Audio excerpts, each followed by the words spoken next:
Good evening. Welcome back to Whispered History. Tonight we are going to travel deep into one of the most complicated and misunderstood chapters of American history. A story of nations, a story of homelands, a story of treaties, alliances, resistance, migration, war, survival, and profound loss. For generations, the conflicts commonly called the Indian Wars have often been told as a simple story of soldiers fighting Native Americans across the American frontier. But history was never that simple. There was no single Native American people. There were hundreds of indigenous nations, each with their own languages, governments, traditions, territories, and ideas about the world around them. Some traded with European settlers. Some fought them. Some formed alliances with them. Some fought against other native nations. And many simply tried to protect their families and homelands as the world around them changed. Tonight, we will look beyond the familiar legends. We will move slowly through the history, listening not only to the stories of soldiers and settlers, but also to the nations whose lands were being transformed.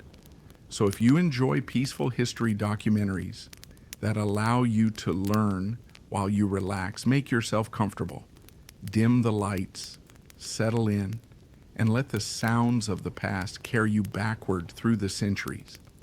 And before we begin, if you enjoy this kind of long-form historical storytelling, please take a moment to like this video, leave a comment telling me where you're listening from, and subscribe to Whispered History. Your support helps this channel continue creating long, relaxing journeys through history. Now, let us begin. Long before the United States existed, long before railroads crossed the Great Plains, and long before the familiar image of the American frontier appeared, there was already a continent filled with nations. The land that would eventually become the United States was not empty. It was inhabited by peoples whose history stretched back thousands of years. Along the Atlantic coast were farming communities, fishing communities, and powerful confederacies. In the Great Lakes region, nations developed complex political relationships and extensive trade networks. Farther south, enormous towns and agricultural societies flourished. Across the plains, peoples adapted their lives to grasslands, rivers, and enormous herds of animals. In the Southwest, communities built settlements from stone, earth, and adobe. In the Pacific Northwest, societies developed around rivers, forests, and the sea. There was no single Native American experience. The continent was a world of extraordinary diversity. And then, from across the Atlantic, new people began arriving. At first, the encounters could be surprisingly peaceful. European newcomers wanted food. Native communities wanted metal tools, cloth, weapons, and other goods. Trade could benefit both sides, but these relationships were complicated from the beginning. European diseases caused devastating population losses among indigenous peoples. Smallpox, measles, influenza, and other diseases spread through communities that had no previous exposure to them. Entire villages could be devastated. Political systems were weakened. Families disappeared.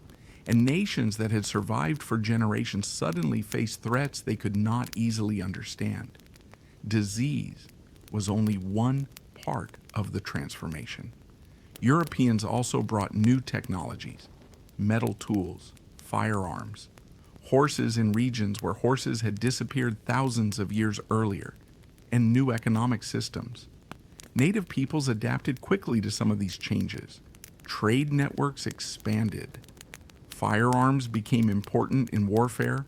Horses eventually transformed life across much of the Great Plains. But adaptation did not mean surrender. Native nations remained powerful political actors. They negotiated, they fought, they formed alliances, and they made strategic decisions based on their own interests. This is one of the most important things to remember as we enter the story of the Indian Wars. Native peoples were not simply reacting to history, they were making history. They were leaders, diplomats, warriors, farmers, hunters, traders, parents, and citizens of their own nations. European powers also competed with one another: the English, French, Spanish, Dutch, and later the Americans. Each wanted land, trade, military influence, and political power. Native nations understood these rivalries. Sometimes they used them to their advantage. A native nation might ally with the French against an English rival. Another might cooperate with the English against a neighboring enemy. A third might attempt to remain neutral. These alliances could shift over time. The continent was becoming a complicated political landscape. And there was another important resource: furs. European demand for beaver pelts and other animal products created enormous trading networks. Native hunters supplied European merchants, European traders supplied manufactured goods, and powerful native nations sometimes controlled the routes connecting different regions. Trade created wealth, but it also created competition. Wars between native nations could intensify as groups fought for access to hunting grounds, trade routes, and political influence. European firearms sometimes changed the balance of power. The arrival of horses would later transform entire societies. But the most profound change was still ahead: land. European settlers did not simply want to trade.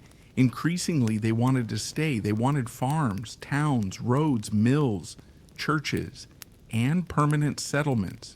That created a fundamental conflict. Many native nations understood land through systems of shared use, territorial authority, seasonal movement, and community responsibility. European settlers increasingly viewed land through private ownership and permanent property boundaries.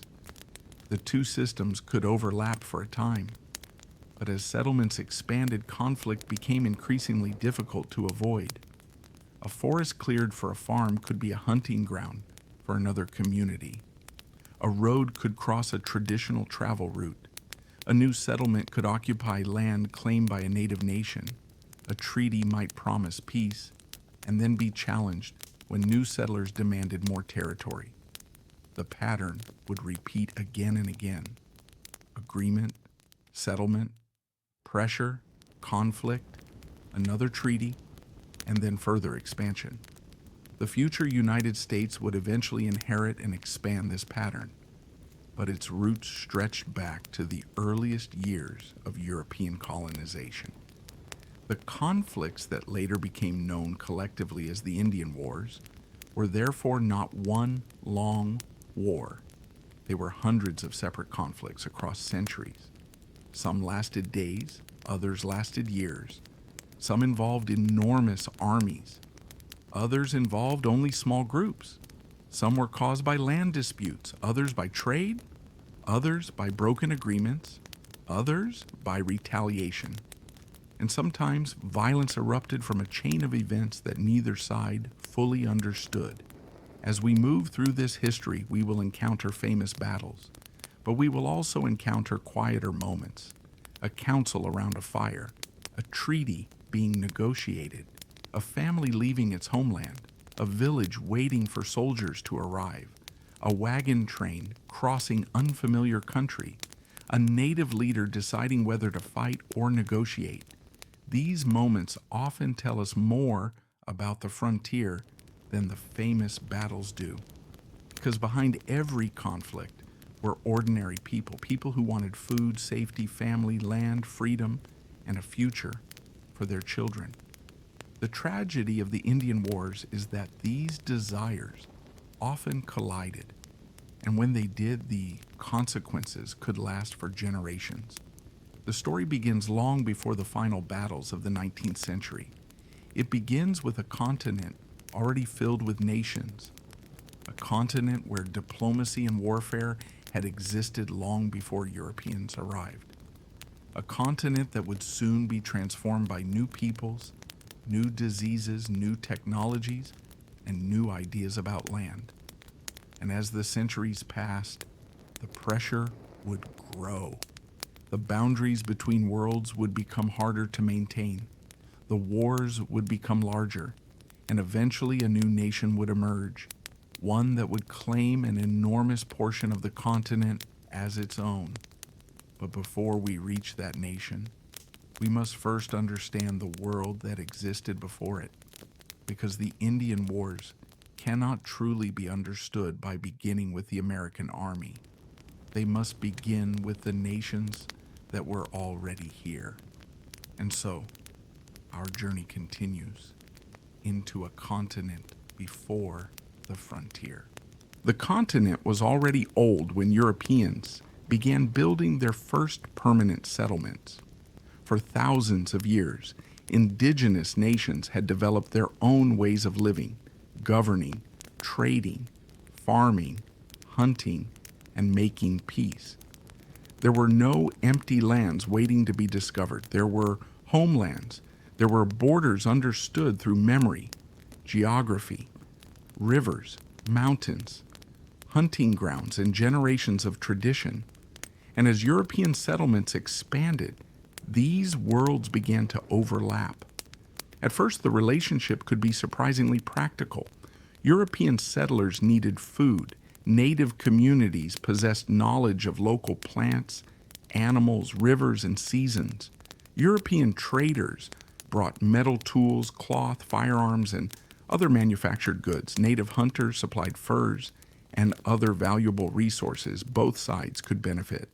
But beneath the trade was a growing problem. The Europeans were not simply visiting, they were staying. Small settlements became villages, villages became towns, fields replaced forests, roads crossed hunting grounds, and more ships arrived from across the Atlantic. The arrival of European diseases had already caused devastating losses among indigenous populations. Now another force was spreading across the continent: permanent settlement. Different European powers approached native nations in different ways. The French often relied heavily on trade and alliances. The English established agricultural colonies that required increasing amounts of land. The Spanish expanded through the southwest and southeast, combining military occupation, missions, settlement, and religious conversion. The Dutch established trading relationships in the northeast. Each empire had its own ambitions, and native nations understood that these European powers were competing with one another. This created opportunities. A native nation could sometimes use European rivalries to protect its own interests. An alliance with one European power could provide weapons and trade goods. But alliances also created new dangers. European wars could become native wars. A conflict between France and Britain might draw indigenous nations into fighting on one side or another. A struggle over a trading route could become a struggle over territory. And old native rivalries could become more intense when European weapons and markets entered the equation. The continent was becoming increasingly interconnected, but that connection was not peaceful. One of the most important examples came in the Northeast. The Haudenosaunee Confederacy, often called the Iroquois Confederacy by Europeans, was a powerful political alliance. Its member nations had developed systems of diplomacy and governance long before European colonization. The Confederacy became an important force in the struggle for influence across the Great Lakes and northeastern regions. Its leaders understood the value of diplomacy. They negotiated with Europeans. They fought rivals. They expanded their influence, and they attempted to protect their own political independence. At the same time, other native nations were making similar calculations. There was no single native strategy. Some nations sought alliances. Some resisted European settlement. Some moved to new territories. Some traded extensively. Some tried to maintain neutrality. and some combined several strategies at once. This diversity is essential to understanding what came later. The Indian Wars were not a simple conflict between two unified sides. They were a constantly changing series of relationships. Native nations could be enemies one year and allies the next. European powers could cooperate with one native nation while fighting another, and settlers could sometimes trade peacefully with communities they later fought. The frontier was full of uncertainty. Perhaps nowhere was this clearer than in the struggle for land. European settlers generally wanted permanent agricultural communities. They needed fields. Farms required clearing land.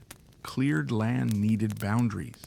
Boundaries created property claims, and property claims often conflicted with indigenous systems of land use. A native community might use a particular region seasonally for hunting. A European settler might believe that the same land was unused because there were no permanent buildings. The two people could look at the same forest and see completely different things. One saw homeland and hunting ground, the other saw land that appeared available for a farm. This difference could produce conflict, even when neither side initially wanted war. A settler's livestock might wander into indigenous territory. A hunting party might cross land settlers believed belonged to them. A group of settlers might build a cabin near a native village. Each incident could create resentment, and resentment could lead to retaliation. Retaliation could lead to another attack. Soon, a local dispute could become a cycle of violence. Colonial governments often responded by sending soldiers. Native nations responded by mobilizing warriors. Villages could be attacked, homes burned, families displaced, and prisoners taken. The consequences were devastating.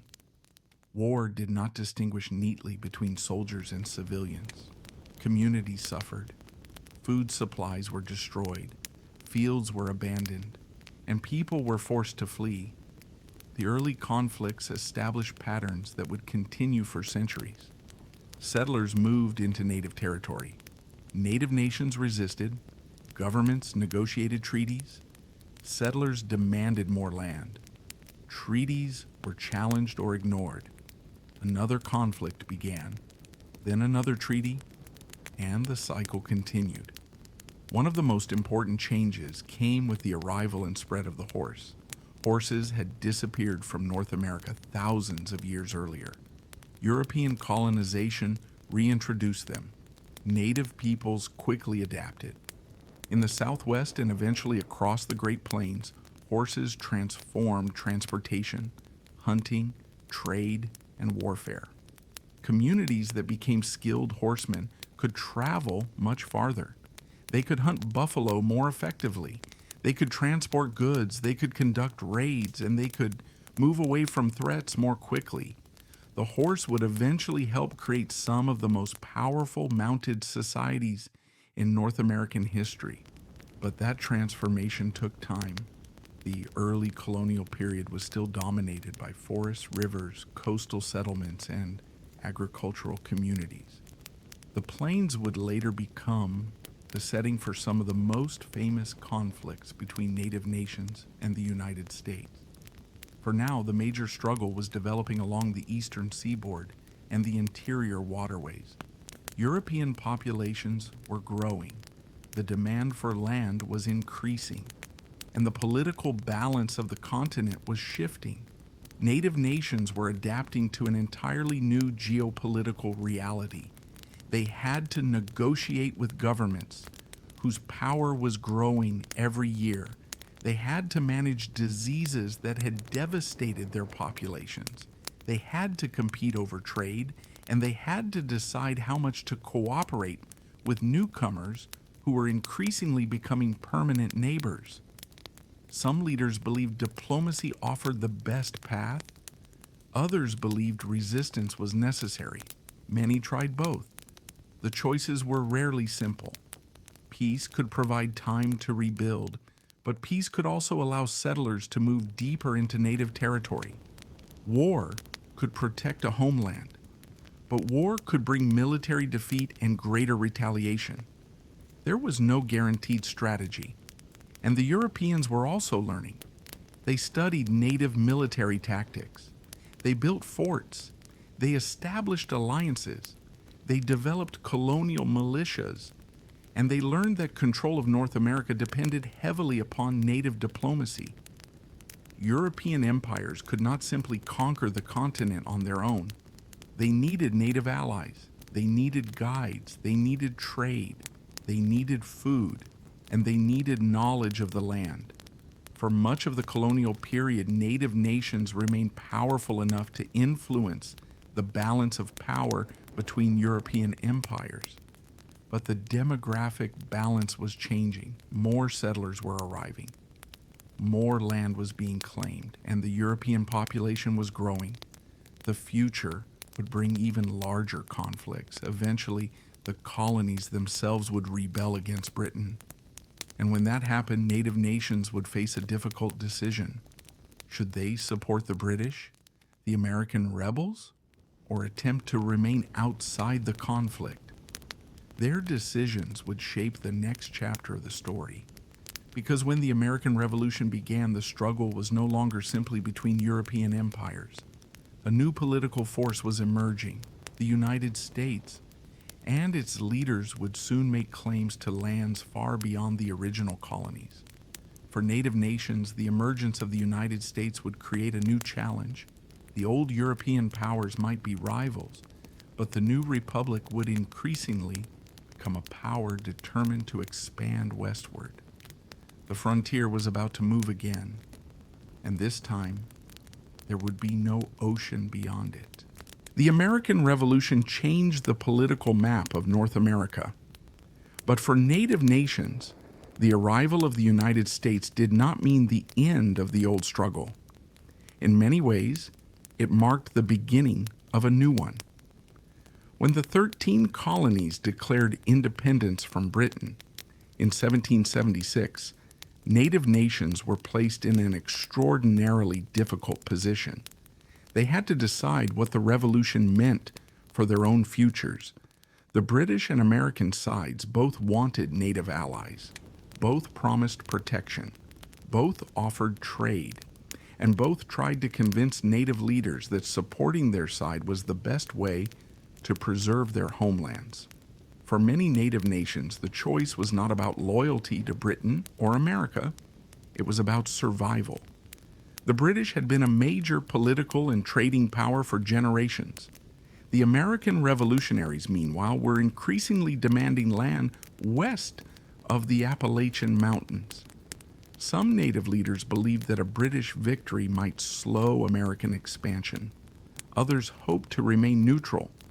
And some native nations divided internally over what to do.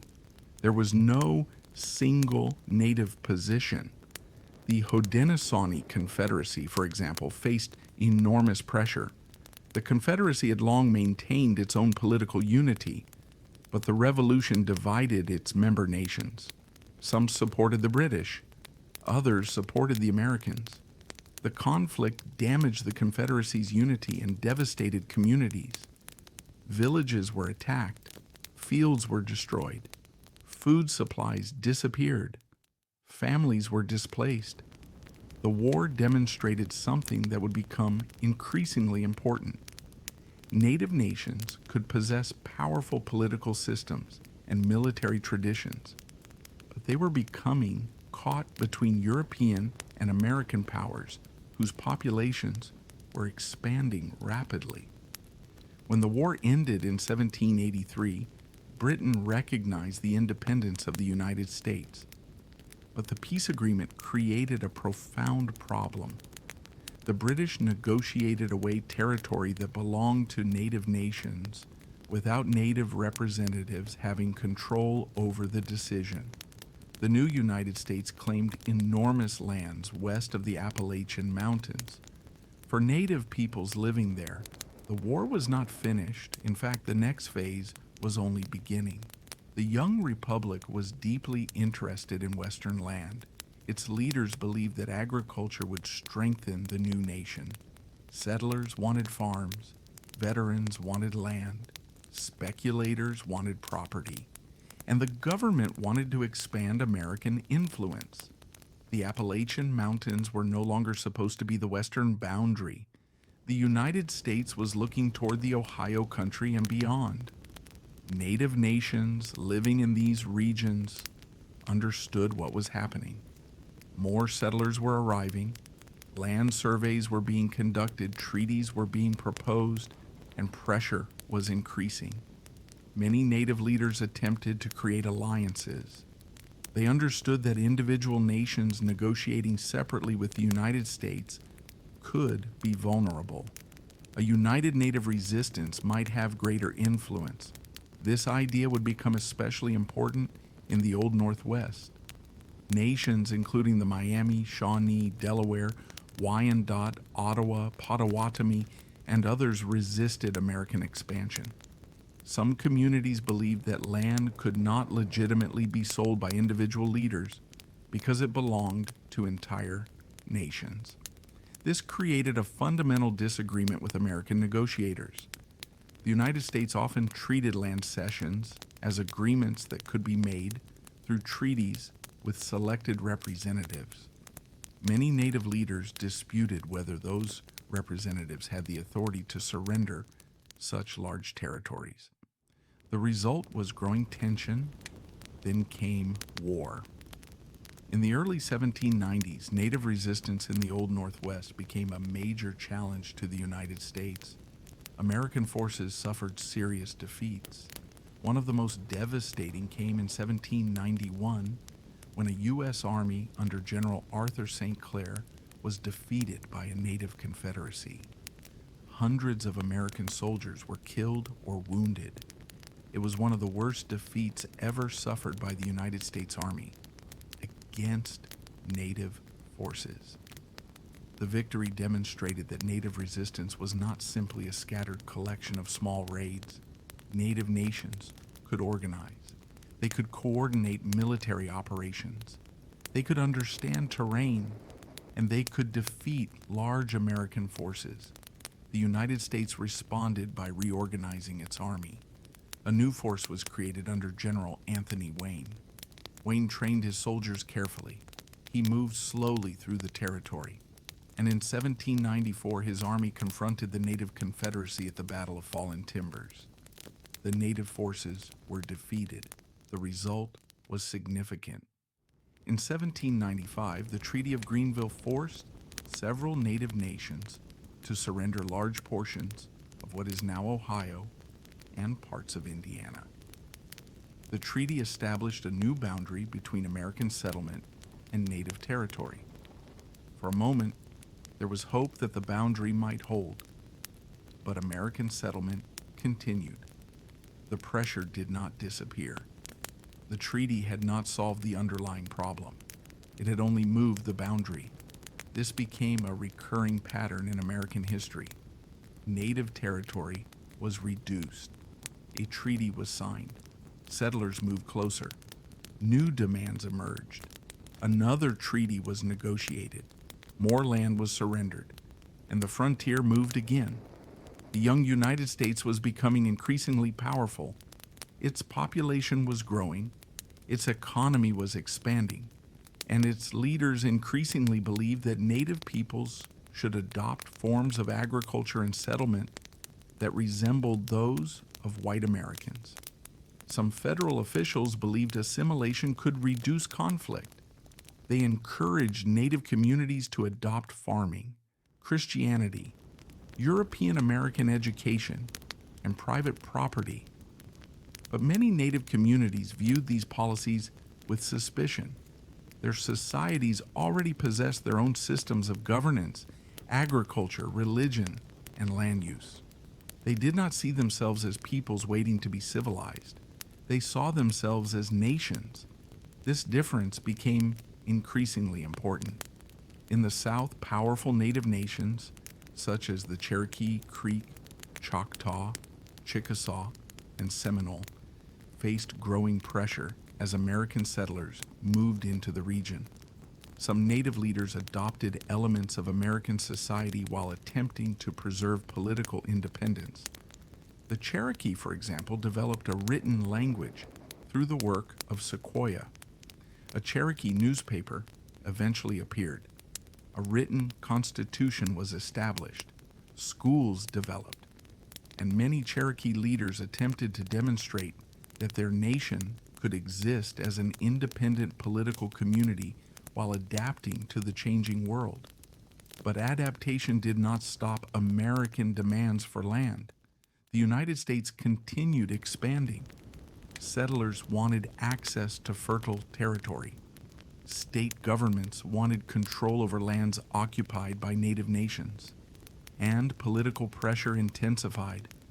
In the early 19th century, a new generation of native leaders began to argue that the answer might not be greater accommodation. Perhaps the answer was unity. If native nations could unite across tribal boundaries, they might be able to resist further American expansion. One of the most important figures in this movement was Tecumseh, a Shawnee leader who traveled widely among native nations. He argued that native lands belong collectively to native peoples. No single nation, he believed, had the right to sell territory without the agreement of the others. His brother Tenskwatawa became known as the Prophet and promoted a spiritual movement calling for cultural renewal. Together, they helped create a powerful movement centered around resistance and unity. Their message spread, but the United States was also preparing.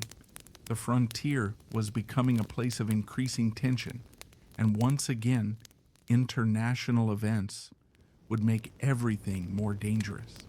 Britain and the United States were moving toward another war. Native leaders understood that a new conflict between the two powers could become another opportunity to resist American expansion. Tecumseh chose to cooperate with the British. The War of 1812 would soon begin, and across the Great Lakes, the Midwest, and the South, native nations would once again find themselves caught in a larger war. But this time, the stakes were even higher. The United States was becoming stronger. Its population was increasing, and the frontier was moving deeper into native homelands. For native nations, the question was no longer simply whether they could stop one group of settlers. The question was whether they could preserve their homelands at all. The answer would depend upon alliances, military strength, diplomacy, and the decisions of leaders whose names would become part of American history. The next great chapter would begin with Tecumseh and the struggle to unite native nations against an expanding republic. The new century brought a new kind of pressure to native nations. The United States was growing, its population was increasing, its settlements were spreading, and its leaders increasingly imagined the continent as a place that could be transformed into an agricultural republic. But across the lands between the Appalachian Mountains and the Mississippi River, native nations still maintained their own communities, governments, and traditions. For many of them, the greatest question was becoming painfully simple. How could they remain independent? The War of 1812 would provide one of the most important answers. Before the war began, Tecumseh had been working to build a native confederacy. He traveled widely, meeting leaders from different nations. His message was direct. Native peoples needed to stand together. The land was not something that individual leaders could simply sell away. If one nation surrendered territory, the consequences would affect neighboring nations as well. Tecumseh understood that the United States was powerful partly because it could negotiate with native nations separately. A treaty with one nation could remove a large piece of territory. Then settlers could move into that territory. The frontier would advance. Another treaty would follow. Tecumseh wanted to break that pattern. His brother, Tenskwatawa, known as the prophet, added a spiritual dimension to the movement. He called upon native people to reject practices that had been introduced by Europeans and Americans and to renew their own traditions. Their community at Prophetstown, near the Wabash and Tippecanoe rivers, became an important center of this movement. For a time, the settlement attracted followers from different native nations, but the United States viewed the movement with suspicion. American officials feared that a powerful native confederacy could threaten Western settlements, and Governor William Henry Harrison of Indiana Territory decided to act.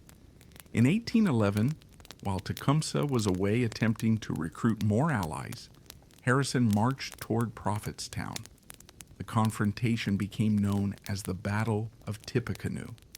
The fighting was intense. American forces eventually gained control of the settlement. Prophetstown was destroyed. The defeat weakened Tecumseh's movement, but it did not end his resistance. When the War of 1812 began the following year, Tecumseh allied himself with the British. For native leaders, the war offered a possible opportunity. If Britain could defeat the United States, perhaps American expansion could be slowed. Perhaps a native homeland could be preserved. And perhaps the frontier boundary could finally stop moving westward. Tecumseh became an important military ally of the British. His forces fought in several campaigns around the Great Lakes. For a time, the alliance achieved remarkable success. American forts were captured. American forces were pushed back, and the British and their native allies gained control over important areas. But the war changed quickly. American forces regained ground. The British were increasingly unable to provide the support native allies needed. And in October 1813, Tecumseh was killed at the Battle of the Thames in what is now Ontario. His death was a devastating blow. The Confederacy he had tried to build began to collapse. The War of 1812 eventually ended without creating the independent native homeland Tecumseh had hoped for. For the United States, however, the end of the war created a new sense of confidence. The Republic had survived another major conflict with Britain. Its population continued to grow, and settlers moved farther west. The frontier advanced again. Native nations faced another round of difficult decisions. Some continued resistance, others negotiated, many tried to adapt. But the pressure was becoming increasingly difficult to escape. The United States now looked beyond the Mississippi River. The idea of removing native peoples from lands desired by American settlers became more prominent. This policy would eventually become known as Indian removal. Its consequences would be enormous. But before the most famous removals occurred, another region became a major center of conflict: the Southeast. The area was home to several powerful native nations. Among them were the Cherokee, Creek, Choctaw, Chickasaw, and Seminole. American settlers wanted their lands. These territories included fertile agricultural regions. They were also increasingly valuable as cotton production expanded. Cotton had become one of the most profitable industries in the American South. The invention and widespread use of the cotton gin had made short staple cotton highly profitable. Plantations expanded. Enslaved labor expanded with them, and the demand for land became enormous. Native territories were now standing in the path of one of the most powerful economic systems in the United States. Some native nations attempted to adapt to the new political reality. The Cherokee developed a written language, a newspaper was established, a constitutional government was created, schools were organized. Many Cherokee leaders believed that demonstrating political and economic sophistication might strengthen their claim to sovereignty. But the strategy faced a fundamental problem. Many white Americans did not simply want native nations to adopt American customs. They wanted their land. State governments increasingly challenged native sovereignty. Georgia, in particular, asserted authority over Cherokee territory. The conflict moved into the courts. The Cherokee Nation sought legal protection from the United States government. In the famous case of Worcester versus Georgia, the Supreme Court ruled in 1832 that Georgia did not have authority to impose its laws within Cherokee territory. The decision was significant, but enforcement was another matter. The federal government did not effectively prevent Georgia from continuing its pressure, and political support for removal remained strong. President Andrew Jackson supported the policy. In 1830, Congress passed the Indian Removal Act. The law authorized the federal government to negotiate the relocation of native nations from lands east of the Mississippi to territory farther west. Supporters described removal as a peaceful exchange, but in practice the process involved enormous coercion. Treaties were sometimes negotiated under intense pressure, communities were divided, and thousands of people were eventually forced from their homelands. The Cherokee removal became one of the most tragic episodes in American history. In 1838 and 1839, thousands of Cherokee people were forced to travel west. They endured cold, disease, hunger, exhaustion, and inadequate supplies. Thousands died during the journey. The event became known as the Trail of Tears. But the Cherokee were not the only people affected by removal. Choctaw communities were also forced west. Creek people were removed. Chickasaw communities were relocated, and the Seminoles resisted more fiercely. In Florida, the Seminole Wars became some of the longest and most expensive conflicts the United States fought against Native peoples. The first major Seminole War began in 1817. The second, beginning in 1835, became especially difficult for the United States. The Seminoles used Florida's swamps and forests to their advantage. They knew the landscape. They could move through terrain that was extremely difficult for American soldiers. Black Seminoles, including people who had escaped slavery or lived among Seminole communities, also played important roles in the resistance. The conflict continued for years. American troops struggled with disease, heat, difficult terrain, and guerrilla warfare. Eventually, many Seminoles were forced west, but some remained in Florida. Their descendants still live there today. The wars and removals of this period reveal something important. The Indian Wars were not simply military conflicts. They were also political and legal struggles. They were struggles over treaties, sovereignty, land, economic power, and the meaning of citizenship. Native nations repeatedly attempted to defend their political independence through diplomacy and law. But the expanding United States possessed enormous demographic and economic advantages. The frontier kept moving, and every time it moved, Native peoples faced new pressure. The Mississippi River, once a distant boundary in American imagination, was no longer enough. The United States was now looking toward the Great Plains. Beyond the forests and farms of the eastern states lay an enormous world of grasslands. There lived powerful native nations whose societies were increasingly shaped by horses and buffalo. The Comanche dominated much of the southern plains. The Lakota, Cheyenne, Arapaho, Kiowa, and many others controlled vast territories farther north. These nations were not waiting helplessly for the frontier to reach them. They had their own economies, their own rivalries, their own alliances, and their own visions of the future. The United States was moving toward them, and the next great chapter of the Indian Wars would unfold across the grasslands. It would be a story of horses, buffalo, trade, raiding, diplomacy, treaties, military campaigns, and a struggle over one of the largest remaining regions of the continent, the Great Plains. The Great Plains were different from the forests and farmland of the East. They stretched for hundreds of miles beneath an enormous sky.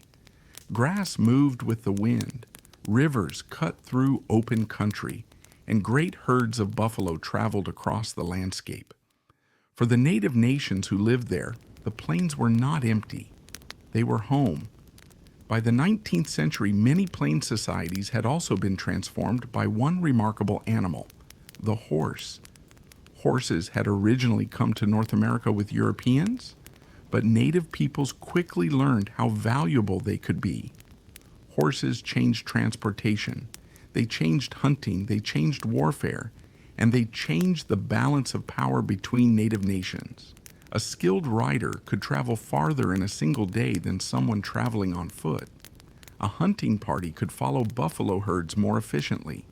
Families could transport belongings more easily. Warriors could move quickly across enormous territories. Over time, horse-centered cultures developed across the plains.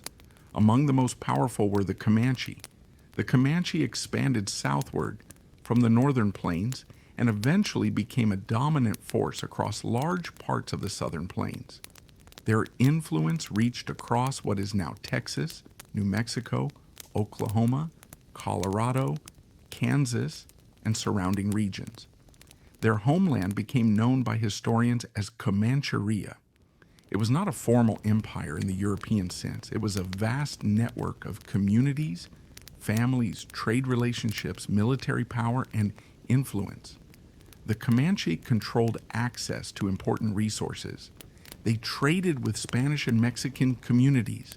They raided when it suited their interests. They fought rival native nations. And they resisted attempts by outsiders to control their territory. Their military mobility made them extremely difficult to defeat. But the Comanche were not simply warriors. They were families. They had children, elders, farmers in some communities, hunters, traders, craft workers, and political leaders. Their society depended heavily upon the buffalo. The animal provided food, clothing, tools, and other materials, and horses made it possible to hunt buffalo on a much larger scale. The plains, therefore, became a highly organized world. Native nations competed for territory and resources. They formed alliances, they fought wars, they traded, and they adapted to changing conditions. The arrival of European and American settlers introduced another powerful competitor.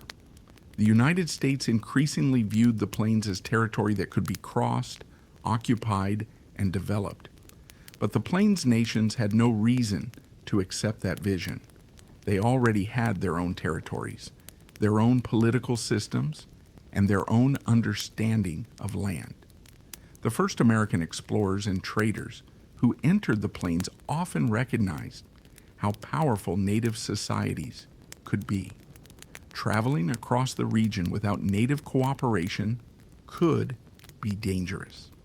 American traders established relationships with native communities. Military expeditions attempted to gather information, and treaties were sometimes negotiated. But settlement remained limited for a time. The Great Plains were too vast. The land was difficult for conventional farming in many areas, and native nations were powerful enough to discourage large-scale settlement. That began to change. The United States acquired enormous Western territories through purchases, treaties, and war. The Louisiana Purchase of 1803 dramatically expanded the territory claimed by the United States. The nation now stretched toward the Rocky Mountains, but claiming territory on a map was very different from controlling it. Much of the plains remained under native control. American traders, explorers, and military expeditions entered the region, but they were visitors in a landscape dominated by native nations. The Santa Fe Trail became an important route through the plains. Traders traveled between Missouri and New Mexico. They carried manufactured goods west and returned with valuable products. Native nations understood the economic importance of these routes. They could trade with travelers, they could charge for access, and sometimes they attacked travelers who entered their territory. These interactions were not always simple acts of hostility. Trade and violence could exist side by side. A native group might trade with a wagon train one day and raid another the next. Relationships depended upon circumstances, trust, reputation, resources, and political interests. The arrival of American settlers became more intense after the 1840s.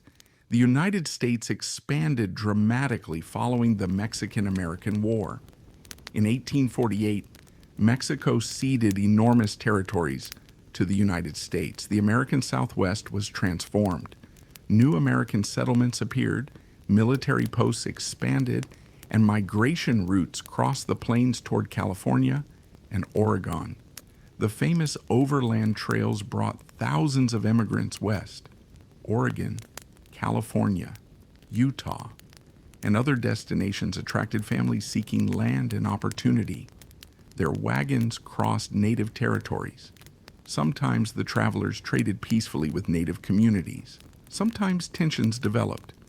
Livestock could consume grass needed by native peoples and their animals. Settlers could hunt game.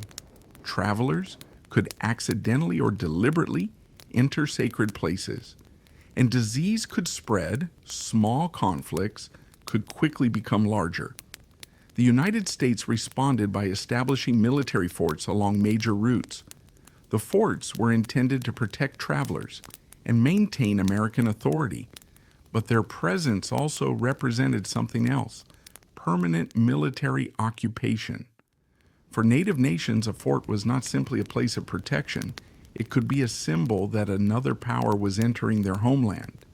The tension increased, yet diplomacy remained important. American officials negotiated treaties with Plains nations. These treaties sometimes promised payments, protection, or recognition of territory. Native leaders negotiated for their own reasons.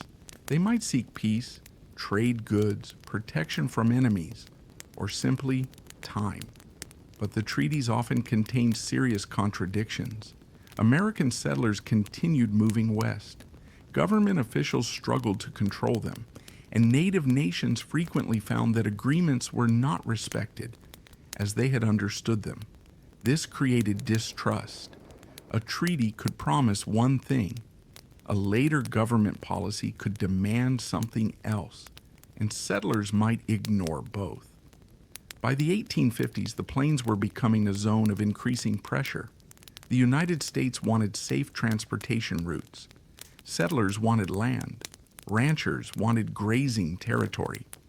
Gold discoveries would soon attract even more migrants, and the federal government wanted to establish stronger control over the West. Native nations faced a different reality. They wanted to preserve their territories, protect their families, maintain access to buffalo, and remain politically independent. These goals increasingly collided.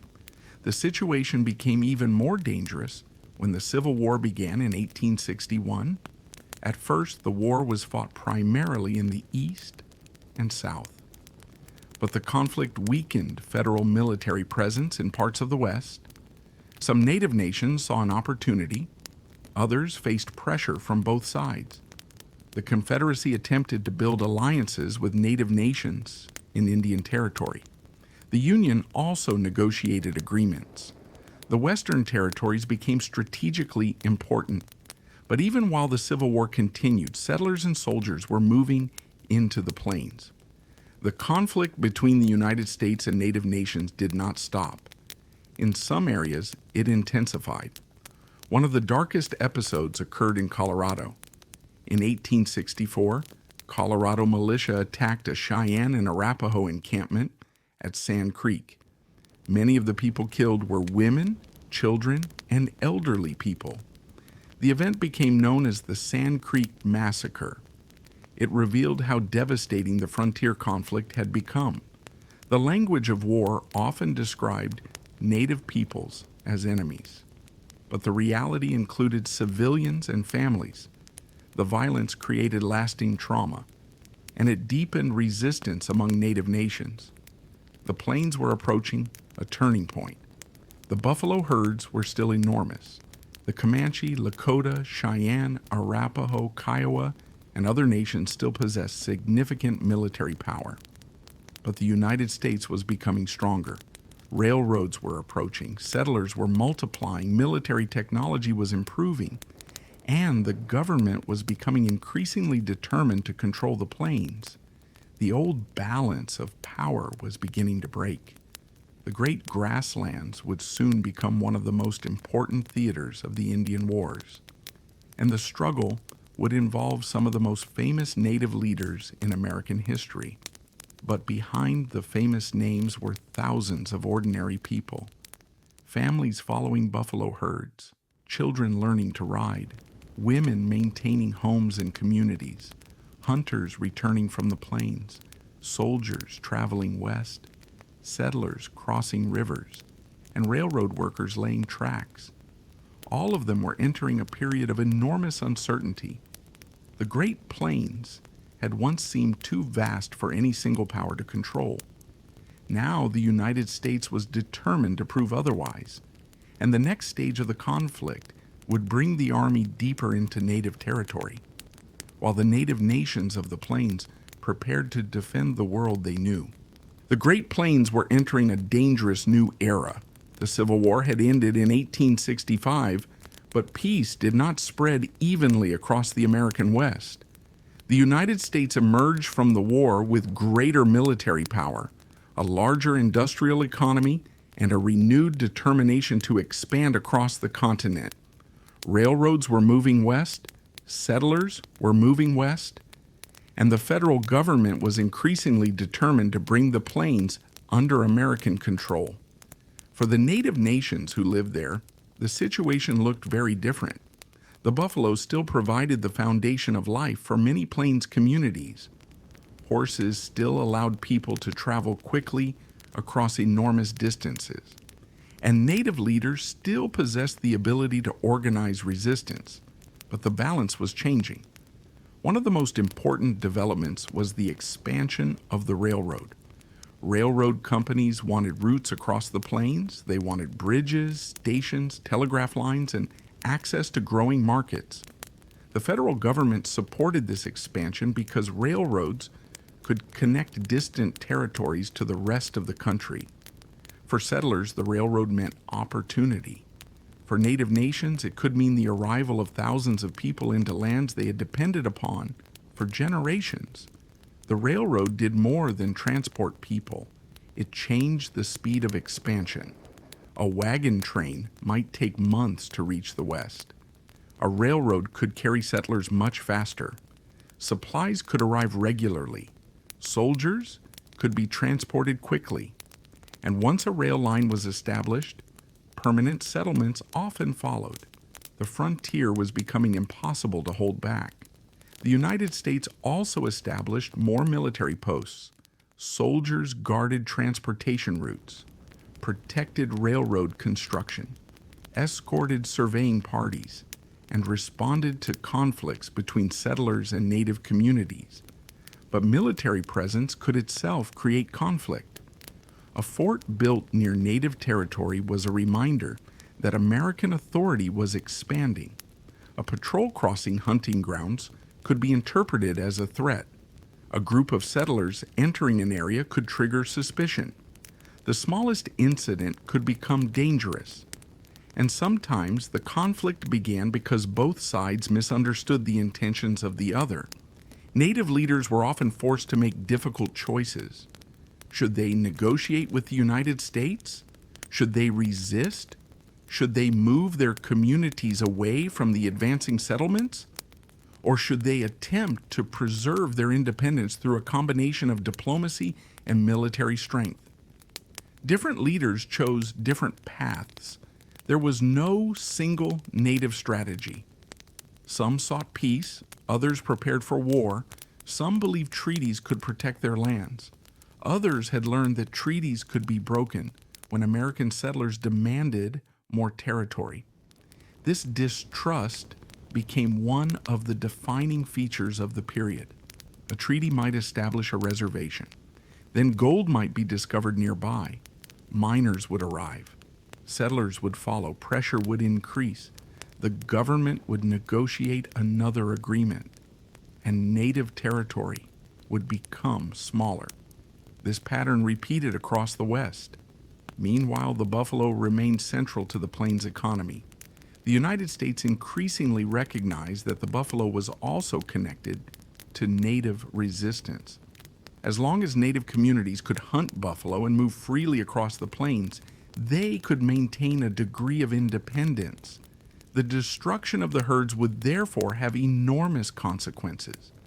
Commercial hunters began killing buffalo in increasing numbers. Railroads transported hunters deep into the plains. Buffalo hides could be sold to eastern markets. The scale of the slaughter grew rapidly. At first, the herds seemed too large to disappear, but year after year, millions of animals were killed. For native communities, this was more than an environmental disaster. It was an attack on the foundation of their economy. Without buffalo, food became harder to obtain. Clothing and other materials became scarce. Traditional hunting practices became difficult, and communities became increasingly dependent upon government supplies.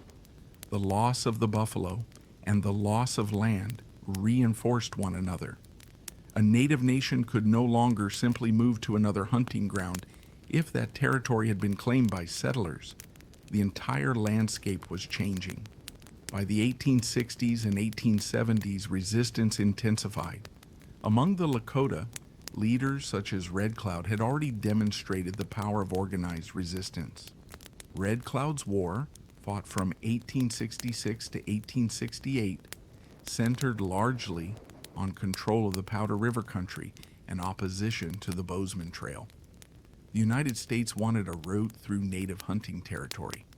Lakota, Northern Cheyenne, and Arapaho resistance made the route extremely dangerous. Native warriors attacked military outposts and travelers. The conflict eventually led to the Treaty of Fort Laramie in 1868. The agreement recognized a large area of land for the Lakota and their allies, including the Black Hills. It appeared to establish a new boundary, but the peace would not last. The Black Hills contained gold, and once miners began entering the region, the treaty came under enormous pressure.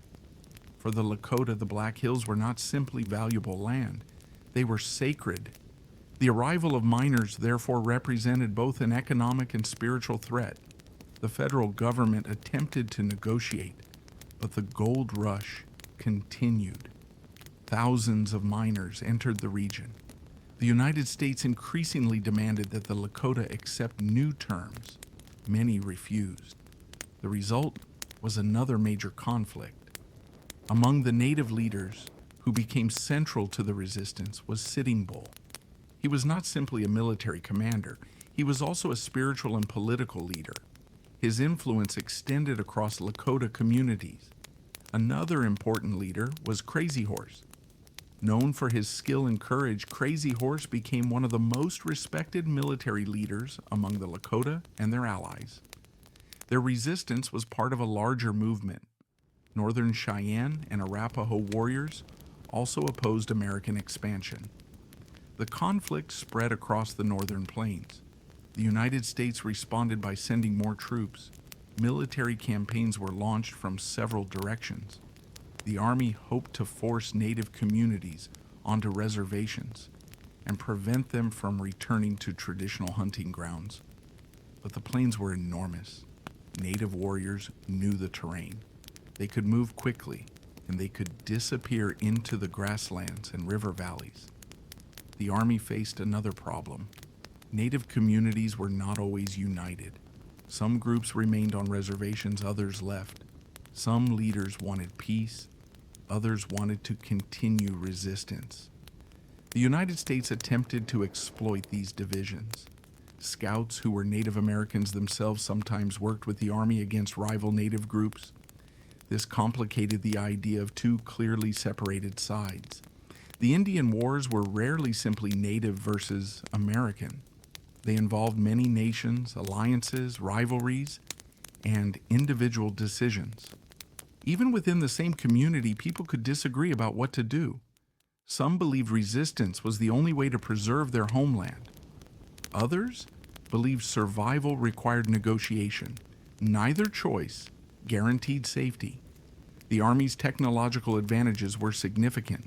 American soldiers had access to repeating firearms, artillery, rail transportation, and a growing supply network. But native warriors were highly skilled. They knew horses, they understood the landscape, and they had generations of experience with warfare. The result was a series of unpredictable conflicts. Sometimes the Army won quickly, sometimes native forces achieved remarkable victories, and sometimes entire communities suffered regardless of who won a battle. By the mid-1870s, the struggle over the northern plains was reaching a critical point. The Black Hills Gold Rush had made compromise increasingly difficult. The government wanted native peoples confined to reservations. The Lakota and their allies wanted to preserve their independence. And the Army was preparing a campaign that would become one of the most famous episodes in American history. Several columns of soldiers would move toward the native encampments. Their objective was to bring the Lakota, Cheyenne, and their allies under control, but they did not yet know what awaited them. In the summer of 1876, a force of American soldiers under Lieutenant Colonel George Armstrong Custer would approach a large native encampment along the Little Bighorn River. Custer believed he had found an opportunity. Instead, he was about to enter one of the most famous battles in the history of the American West. And on that summer day, the balance of power would briefly shift in a dramatic and unexpected way. The summer of 1876 was warm across the northern plains. Grass moved beneath the wind. Rivers crossed the wide country. And far from the growing cities of the East, thousands of native people had gathered in a world that still existed largely beyond American control. Among them were Lakota, Northern Cheyenne, and Arapaho families. They had come together for many reasons. Some had left reservations because they rejected government restrictions. Some wanted to follow the buffalo. Some were responding to pressure over the Black Hills, and others simply wanted to live according to their own traditions for as long as they still could. Among the Lakota, Sitting Bull had become one of the most influential leaders of the resistance. He was a spiritual leader as well as a political figure. His influence came not simply from military strength, but from his ability to speak to a people facing an uncertain future. Crazy Horse was another important leader. He was known for his courage and military skill, but the people gathered on the plains were not an army in the modern sense. They were communities. There were children, women, elders, hunters, families, and warriors. Their camps could be enormous. And when thousands of people gathered together, the movement of the entire community required careful organization. The United States Army, meanwhile, was preparing to bring those communities under federal control. Several military columns moved toward the region. The Army believed that native groups refusing to remain on reservations needed to be forced back. The campaign was also influenced by the continuing pressure created by the Black Hills Gold Rush. Thousands of miners had entered territory that had been guaranteed to the Lakota under the Treaty of Fort Laramie. The government wanted a solution. Military force seemed increasingly likely. One of the officers involved in the campaign was Lieutenant Colonel George Armstrong Custer. Custer had become famous during the Civil War. He was an aggressive cavalry officer and had developed a reputation for taking risks. In the summer of 1876, he was commanding the 7th Cavalry. His orders were to locate native communities and prevent them from escaping. But the plains were enormous. Finding a large camp was difficult. Once located, the camp could move rapidly. Custer's scouts eventually reported signs of a large native encampment. The trails suggested that many people were nearby. Custer believed speed was essential. He feared the camp might escape if he waited for additional forces. So he moved forward. The soldiers approached the Little Bighorn River. They did not fully understand the size of the community ahead. The native camp was much larger than Custer had anticipated. Thousands of people were present, and many warriors were prepared to defend their families. As the soldiers approached, the situation changed quickly. The first American attacks encountered strong resistance. Native warriors mounted their horses. Families moved away from the immediate danger. Different groups of warriors organized themselves. The fighting spread across the surrounding hills and river valleys. The 7th Cavalry became divided. Custer's own battalion moved toward the largest concentration of native people, but the soldiers were facing a force far larger than they expected. Lakota and Cheyenne warriors attacked from multiple directions. Their knowledge of the terrain gave them an advantage. Their horses allowed them to move rapidly, and the sheer number of native fighters overwhelmed the isolated soldiers. Custer and the men with him were surrounded. Within a short time, the force was destroyed. Custer himself was killed.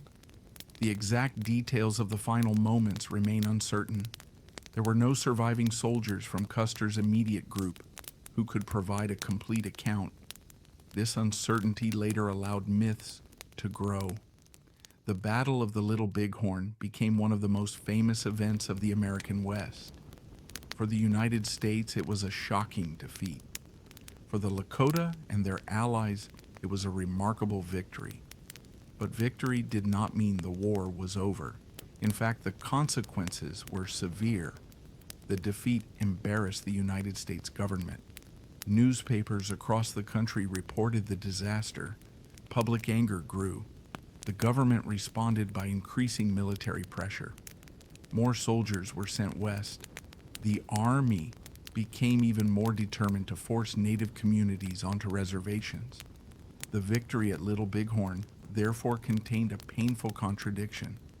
Native warriors had demonstrated that they could defeat a major American military force, but the United States possessed greater long-term resources. It could send more soldiers, produce more weapons, move supplies by railroad, and maintain military campaigns over many years. The native communities could not easily replace the buffalo herds that were disappearing. They could not control the expanding railroads, and they could not prevent settlers from entering their territories. The war was becoming a contest of endurance, and endurance favored the United States. After Little Bighorn, native communities faced increasing pressure. Some leaders attempted to continue resistance. Others recognized that the situation was becoming impossible. The buffalo herds were collapsing, food became harder to obtain, winter could be devastating, and military forces were closing in. The Army also used a strategy of separating native communities from their traditional resources. If people left the reservations, soldiers pursued them. If they hunted buffalo, they could be treated as resisting government authority. If they attempted to remain independent, military campaigns could follow. The choices became narrower.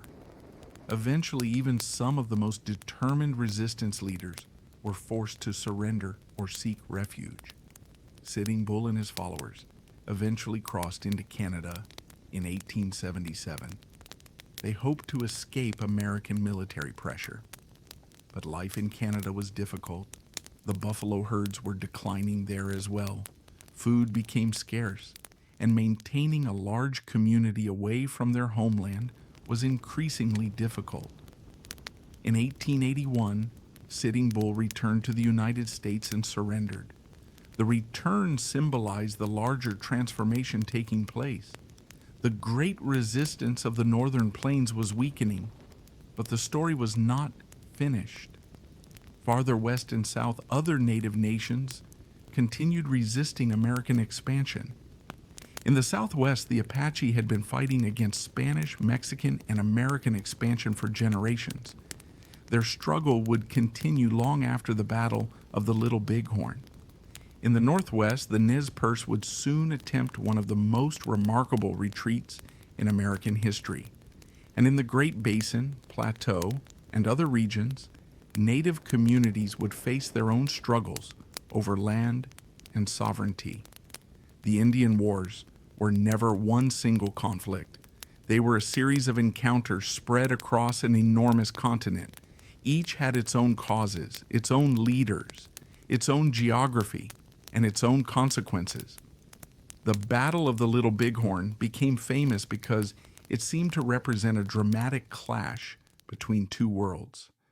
But behind the battle were years of broken promises, competing ideas about land, economic pressure, and the relentless expansion of the United States.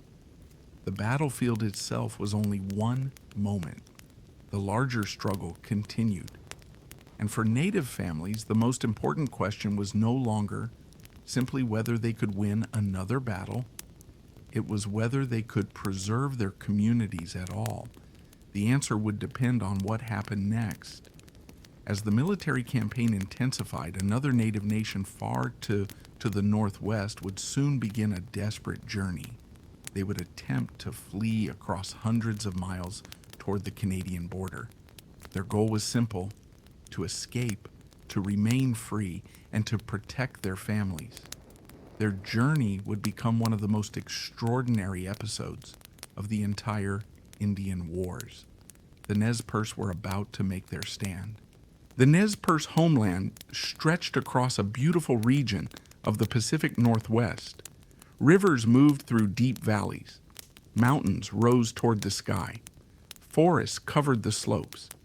And generations of Nez Perce families had lived across this landscape. They called themselves the Nimi Ipu, meaning the people. Their communities were connected to the land through hunting, fishing, trade, family, and tradition. Horses were especially important. The Nez Perce had become skilled horse breeders, and their Appaloosa horses were prized for their strength and endurance. For generations, the Nez Perce maintained relationships with American settlers and traders. Some Christian missionaries lived among them. Some Nez Perce leaders attempted to maintain peaceful relations with the United States. But the same pattern that had occurred elsewhere was beginning to unfold in their homeland. More settlers arrived. The federal government wanted Native people concentrated on reservations, and pressure increased over land. In 1855, the United States negotiated a treaty with the Nez Perce and several neighboring nations. The agreement recognized a large territory as Nez Perce land. For a time, the arrangement appeared to provide a basis for coexistence. But the discovery of gold changed everything. Gold seekers entered the region, settlers followed. The demand for land increased. In 1863, the United States negotiated another treaty that dramatically reduced the territory reserved for the Nez Perce. Not all Nez Perce leaders accepted this treaty. Those who rejected it became known as the non-treaty Nez Perce. Among them were communities associated with leaders such as Joseph, Looking Glass, and White Bird. They continued living on their ancestral lands. They did not consider themselves bound by an agreement they had not accepted. But the United States government viewed the situation differently. Officials wanted all Nez Perce communities moved onto the reservation. In 1877, federal pressure intensified. The non-treaty Nez Perce were ordered to relocate. For many families, this meant leaving the places where their ancestors had lived. They gathered their belongings, collected horses, moved their families, and began traveling toward the reservation. But during the journey, a group of young Nez Perce warriors attacked settlers. Several people were killed. The incident changed everything. American military authorities responded quickly. Soldiers were sent after the Nez Perce. The peaceful relocation became a flight. Nez Perce leaders now faced an impossible decision. If they remained, they risked military attack. If they fled, they might be able to preserve their people. They chose to flee. What followed was an extraordinary journey. The Nez Perce traveled with women, children, elders, horses, and supplies. They were not simply a band of warriors. They were a community on the move. Their destination was Canada. They hoped to reach Sitting Bull and other Lakota who had crossed the border after the Great Sioux War. The Nez Perce believed that if they could reach Canada, American soldiers might no longer be able to force them onto a reservation. But the journey was extraordinarily difficult. They traveled across hundreds of miles. They crossed rivers, mountain passes, forests, and open country. Behind them came the U.S. Army. The Nez Perce knew the landscape. They used their horses skillfully. They moved quickly, and they repeatedly managed to evade or defeat pursuing soldiers. The first major confrontation occurred at White Bird Canyon. American soldiers expected an easy victory. Instead, the Nez Perce forces used the terrain effectively. The soldiers were defeated. The Nez Perce continued north. The army pursued. The journey became a moving conflict. There were battles, skirmishes, long marches, and moments of uncertainty. But the Nez Perce also had to care for their families. Children became exhausted. Horses became tired. Food supplies became difficult to maintain. The community could not move as quickly as a military unit traveling without civilians. Yet they continued. Their route took them through Idaho and Montana. They crossed difficult terrain. At times, the Nez Perce managed to stay far ahead of the army. At other times, soldiers caught up. One of the most important battles occurred at Big Hole in Montana. In August 1877, U.S. troops attacked a Nez Perce camp. The attack came suddenly. Families were sleeping. Some people were preparing food. Others were resting. The fighting was intense. Many Nez Perce people were killed, including women and children. American soldiers also suffered heavy casualties. The Nez Perce escaped, but the attack demonstrated how dangerous the journey had become. They were no longer simply fleeing. They were fighting for survival. After Big Hole, the Nez Perce continued north. Their goal remained Canada. They believed they were getting closer. The army pursued them relentlessly. Other military forces joined the chase. The Nez Perce crossed mountain ranges and moved through country that was becoming increasingly difficult. Winter was approaching. Their horses were exhausted. Food was limited, and the people were worn down. Still, they continued. In September, the Nez Perce reached the Bear Paw Mountains in northern Montana. Canada was only about 40 miles away. For the first time, freedom seemed almost within reach. Then the army caught them. Soldiers surrounded the Nez Perce camp. The people were trapped. The battle lasted for several days. The Nez Perce attempted to defend themselves while protecting their families. Some warriors broke through the military lines, but most of the community remained surrounded.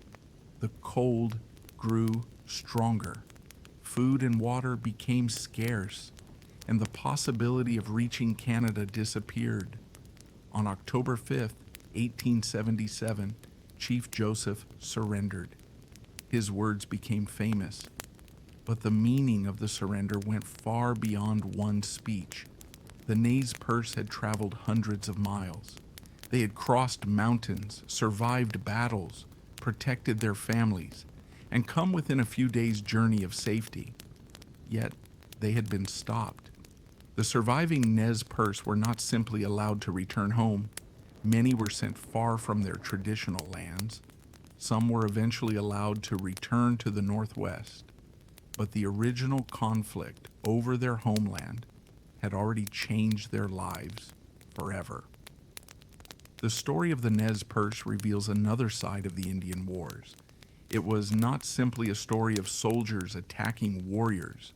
It was also a story of families caught between treaties, government policies, migration, and military force. The Nez Perce were trying to remain together. They were trying to protect their homeland. And when they believed that staying would bring destruction, they attempted to escape. Their journey became legendary because of the distance they traveled and the skill with which they repeatedly avoided a much larger military force. But the legend should not hide the human cost.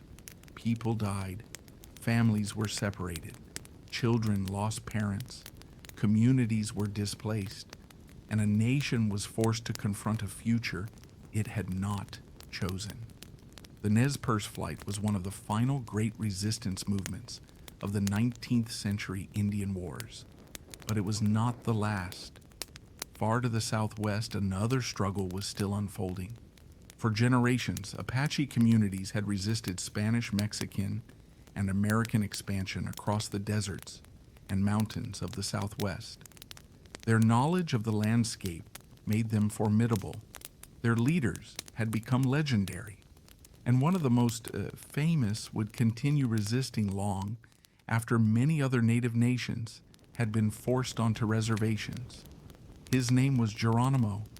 The final chapters of the Indian Wars would unfold across the mountains and deserts of Arizona and New Mexico. And there, the frontier would become a place of pursuit, survival, and resistance once again. The deserts of the Southwest were a very different world from the open grasslands of the Great Plains. Mountain ranges rose suddenly from dry valleys. Canyons cut through the landscape. Water was scarce, and knowledge of the terrain could mean the difference between survival and death. For generations, Apache peoples had adapted to this environment. The word Apache itself covered several distinct groups, including the Chiricahua, Mescalero, Western Apache, Jicarilla, and others. They were not one unified nation. Each community had its own leaders, territories, and relationships with neighboring peoples, but many shared traditions of mobility, family organization, hunting, trade, and resistance to outside control. Long before the United States reached the Southwest, Apache communities had already experienced conflict with Spanish and Mexican authorities. Spanish settlements expanded northward from Mexico. Missions were established. Military posts appeared, and settlers entered lands that Apache communities considered their own. Conflict became part of the relationship. Raiding and retaliation could continue for generations. The arrival of the United States did not end this struggle. Instead, a new government entered an already complicated landscape. After the Mexican-American War, the United States gained enormous territories in the Southwest. American military forces moved into the region. Settlers followed. Mining communities appeared. Roads expanded, and pressure on Apache territory increased. The Apache response varied. Some communities traded with American settlers. Others attempted diplomacy. Some resisted militarily, and many moved between these strategies depending upon circumstances. The Southwest was too vast for simple solutions. A military force might occupy a valley 1 month and discover that Apache communities had moved into the mountains. A settlement might be protected by soldiers, while travelers remained vulnerable outside its immediate surroundings. Apache fighters understood the landscape intimately. They knew hidden water sources, mountain passes, canyons, and routes that outsiders struggled to navigate. This gave them a major advantage. The U.S. Army could possess more soldiers and weapons, but numbers did not eliminate geography. A military expedition traveling through the desert needed water, it needed food, it needed horses or mules, and it needed reliable information. Apache groups could travel with much less equipment. They could move rapidly and they could disappear into terrain that seemed almost impossible to cross. This created a long and exhausting conflict. One of the most important figures to emerge from this period was Geronimo. Geronimo was a Chiricahua Apache leader and spiritual figure. He became famous for resisting Mexican and American attempts to control his people. But the popular image of Geronimo often simplifies his story. He was not simply a warrior who fought because he loved violence. His life was shaped by personal loss, warfare, displacement, and the destruction of his community's independence. As a young man, Geronimo experienced devastating violence. Members of his family were killed during a Mexican attack. The loss deeply affected him. From that point forward, conflict with Mexican authorities became central to his life. But the larger story was much bigger than one man's desire for revenge. Apache communities were facing pressure from several directions. Mexican settlements expanded. American settlers arrived. Military campaigns intensified. Traditional movement became increasingly restricted, and reservation policies threatened to reshape Apache life. For many Apache people, the reservation was not simply a new place to live, it represented a loss of freedom. People who had traditionally moved across large territories according to seasonal needs were expected to remain within fixed boundaries. Food supplies were often unreliable. Government agents controlled distribution. Disease spread. And cultural traditions came under pressure. Some Apache leaders accepted reservations because they believed cooperation offered the best chance of protecting their communities. Others refused. Geronimo became one of the most famous leaders of those who resisted. He repeatedly left reservations with followers. Each time, the army pursued them. The landscape of the Southwest made these pursuits extremely difficult. Apache groups could travel quickly through mountains. They could survive on limited supplies, and they could use the environment to avoid larger military forces. The army responded with increasingly organized campaigns. Scouts became essential. Interestingly, some of the Army's most effective scouts were Native Americans from other nations. They possessed knowledge of tracking terrain and movement. This once again demonstrates why the Indian Wars cannot be understood as two simple sides. Native peoples sometimes fought against other Native peoples. Some worked as scouts for the U.S. Army. Others served as soldiers. Different communities had different interests. A war that appeared to outsiders to be the United States versus the Indians was actually made up of many overlapping conflicts. In the Southwest, the Army also faced another challenge, the border with Mexico. Apache groups could sometimes cross the international boundary.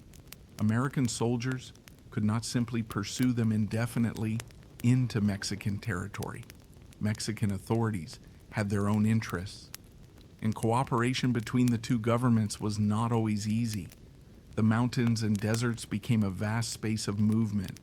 Geronimo and his followers repeatedly demonstrated how difficult it was to capture them. They could surrender, return to reservation life, then leave again when conditions became unbearable. Each escape embarrassed American authorities. New military campaigns followed. The pressure gradually increased. By the 1880s, the United States had deployed large numbers of soldiers in the Southwest. The Army also became more experienced. Telegraph lines improved communication. Railroads made it easier to move supplies. Military posts became more established. And the reservation system increasingly restricted Apache movement. Geronimo's final period of resistance became especially famous. In 1885, he left the San Carlos Reservation with a small group of followers. The group included families, women, children, and warriors. They moved through Arizona and northern Mexico.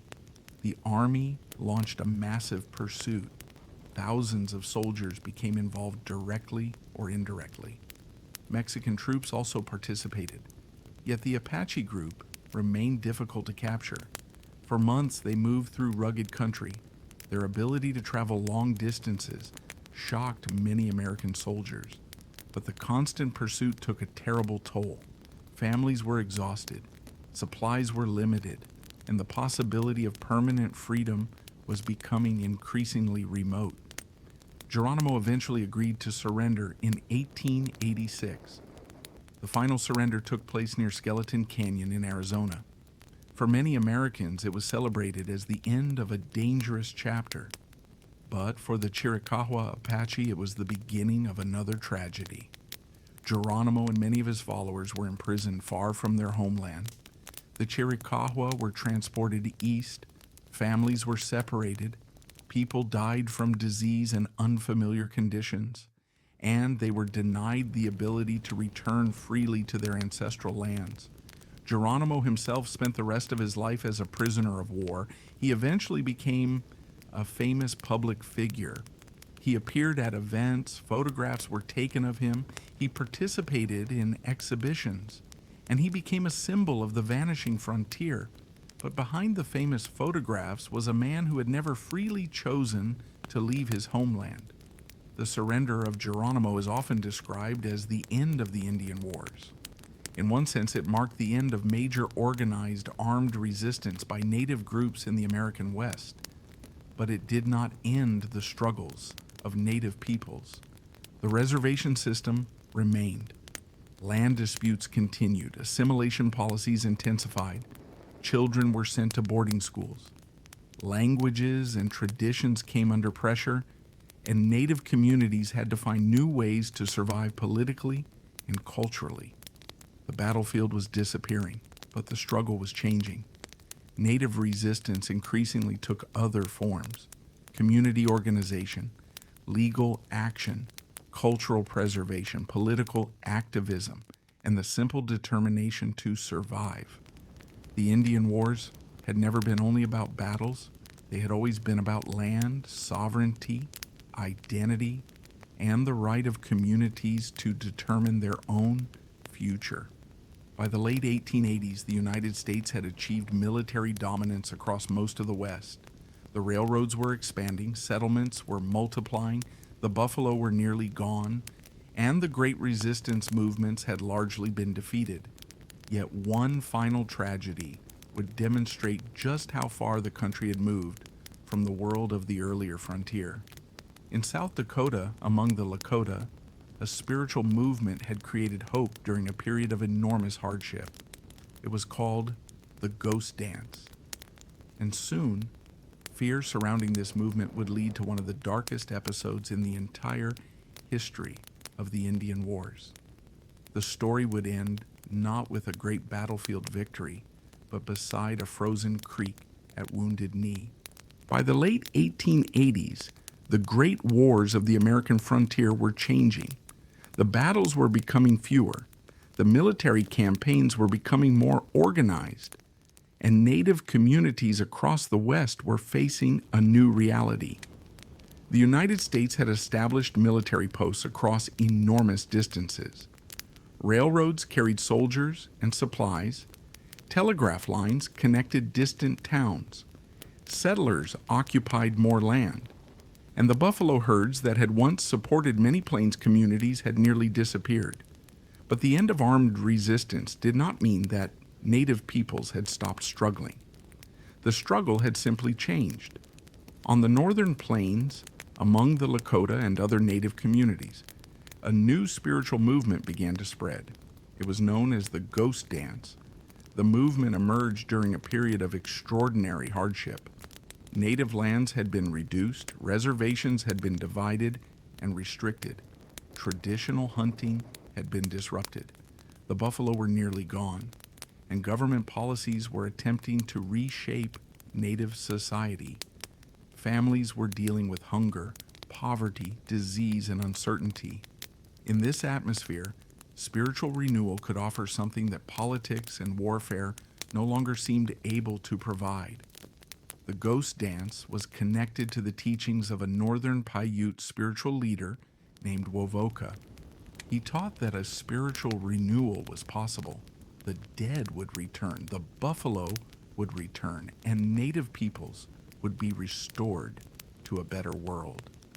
The movement emphasized prayer, dance, and spiritual renewal rather than warfare. For many followers, it was a message of hope, but some American officials became deeply suspicious. They feared that the movement could encourage resistance. Reports reached military authorities that large numbers of Lakota were participating. The army became increasingly concerned. The situation was especially tense because many Lakota communities had already suffered from severe restrictions and economic hardship. The ghost dance offered them a sense of hope at a time when ordinary political choices seemed limited. But the federal government often viewed native religious movements through the lens of security. Officials worried about rebellion, soldiers were deployed, and tensions increased. Among the Lakota leaders caught in this atmosphere was Sitting Bull. He had already become one of the most famous native leaders in the United States. Years earlier, he had resisted American expansion and had played an important role during the events surrounding the Battle of the Little Bighorn. By the 1890s, he was living on the Standing Rock Reservation. He had become associated with the ghost dance movement. American authorities feared that his influence might encourage resistance. In December 1890, Indian police were sent to arrest him. The arrest attempt ended in violence. Sitting Bull was killed. His death shocked Lakota communities, and it intensified the fear surrounding the situation. Some Lakota people left the reservation. One group, led by Chief Spotted Elk, who was also known as Bigfoot, attempted to travel toward the Pine Ridge Reservation. They were intercepted by U.S. soldiers. The soldiers brought the group to a location near Wounded Knee Creek in South Dakota. There were men, women, children, and elderly people. They were surrounded by heavily armed soldiers. The situation was tense. The soldiers wanted to disarm the Lakota. Weapons were searched for, but no one fully understood how the confrontation would unfold. Then on December 29, 1890, a shot was fired.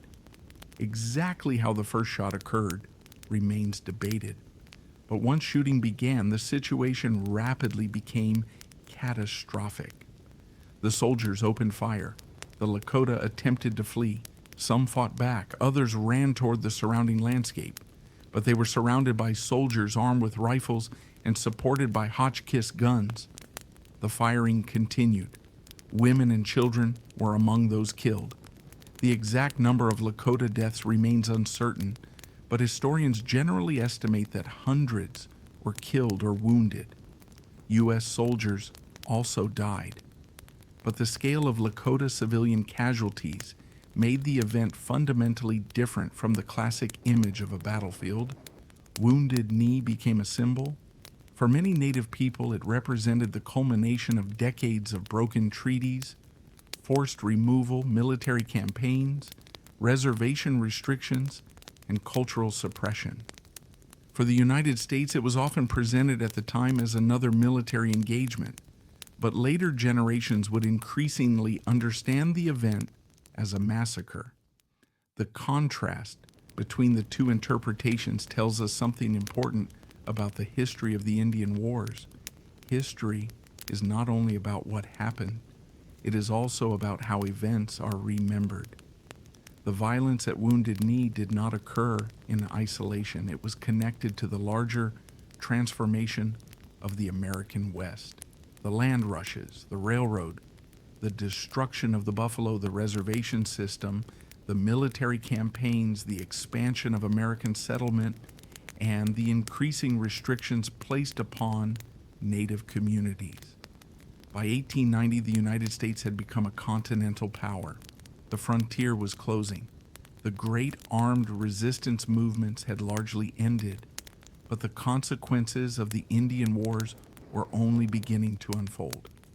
Native peoples were expected to live under systems designed by a government that had defeated their military resistance. Reservations were administered by federal officials. Land was increasingly divided into individual allotments. And government policies sought to encourage Native people to adopt American farming, education, religion, clothing, and social structures. One of the most damaging policies involved children. Native children were increasingly sent to boarding schools. Some were taken far from their families. Their hair was cut. Their clothing changed. Their languages were discouraged or forbidden. Their traditional practices were often punished. The stated goal was assimilation, but for many Native families, the experience meant separation and cultural loss. The Indian Wars had therefore continued in another form. The battlefield had moved into schools, government offices, courts, and reservations. The struggle was no longer primarily about who controlled a particular valley or battlefield. It was about whether Native nations could maintain their identities and communities within a country that had absorbed their traditional territories. Yet Native peoples did not simply disappear. They adapted, they rebuilt, they preserved traditions, they maintained families, they continued speaking their languages, they protected ceremonies, and they found new ways to organize politically. This is one of the most important parts of the story. The end of armed resistance was not the end of Native resistance. A people could lose territory without losing their identity. A government could restrict movement without eliminating culture. A community could suffer enormous losses and still survive. The Indian Wars are sometimes presented as a story with a simple ending. The United States won, the Native peoples lost, the frontier closed, and the story was over. But real history does not work that neatly. The nations that fought the United States did not vanish. Their descendants remain, their languages survive, their traditions continue, their governments continue, and their histories are still being told. Even the term Indian Wars can be misleading. It makes centuries of different conflicts sound like one continuous war. But there were wars between specific nations and colonies, wars between native nations, wars involving European empires, wars involving Mexico, wars involving the United States. There were treaties, alliances, trade agreements, legal battles, forced removals, massacres, military campaigns, and periods of relative peace. The history was much larger than the battlefield. And perhaps the most important question is not simply who won the wars, it is what happened to the people who survived them. The survivors had to rebuild their lives. They had to adapt to reservations. They had to navigate unfamiliar political systems. They had to protect their families. And they had to decide which traditions could be preserved, which could be adapted, and which might have to be practiced quietly. The United States had won control over enormous territories, but it had not erased the people who had lived there. Their stories continued, and in the years that followed, those stories would increasingly move beyond military history. They would enter courts, museums, universities, family histories, political movements, and the memories of generations. The final gunshots of the Indian Wars had faded, but the consequences remained. And perhaps that is where the real untold story begins. Because once the fighting stopped, Native nations still had to survive the peace. The guns had fallen silent across much of the American West. But for Native nations, the end of open warfare did not mean the end of the struggle. The 19th century had brought enormous changes. Territories had been taken. Treaties had been rewritten or broken. Communities had been moved. The buffalo had nearly disappeared. And the United States government now exercised authority across lands that had once been controlled by hundreds of independent native nations. But the people remained. That fact is essential. The Indian Wars did not end native history. They changed the circumstances in which native history continued.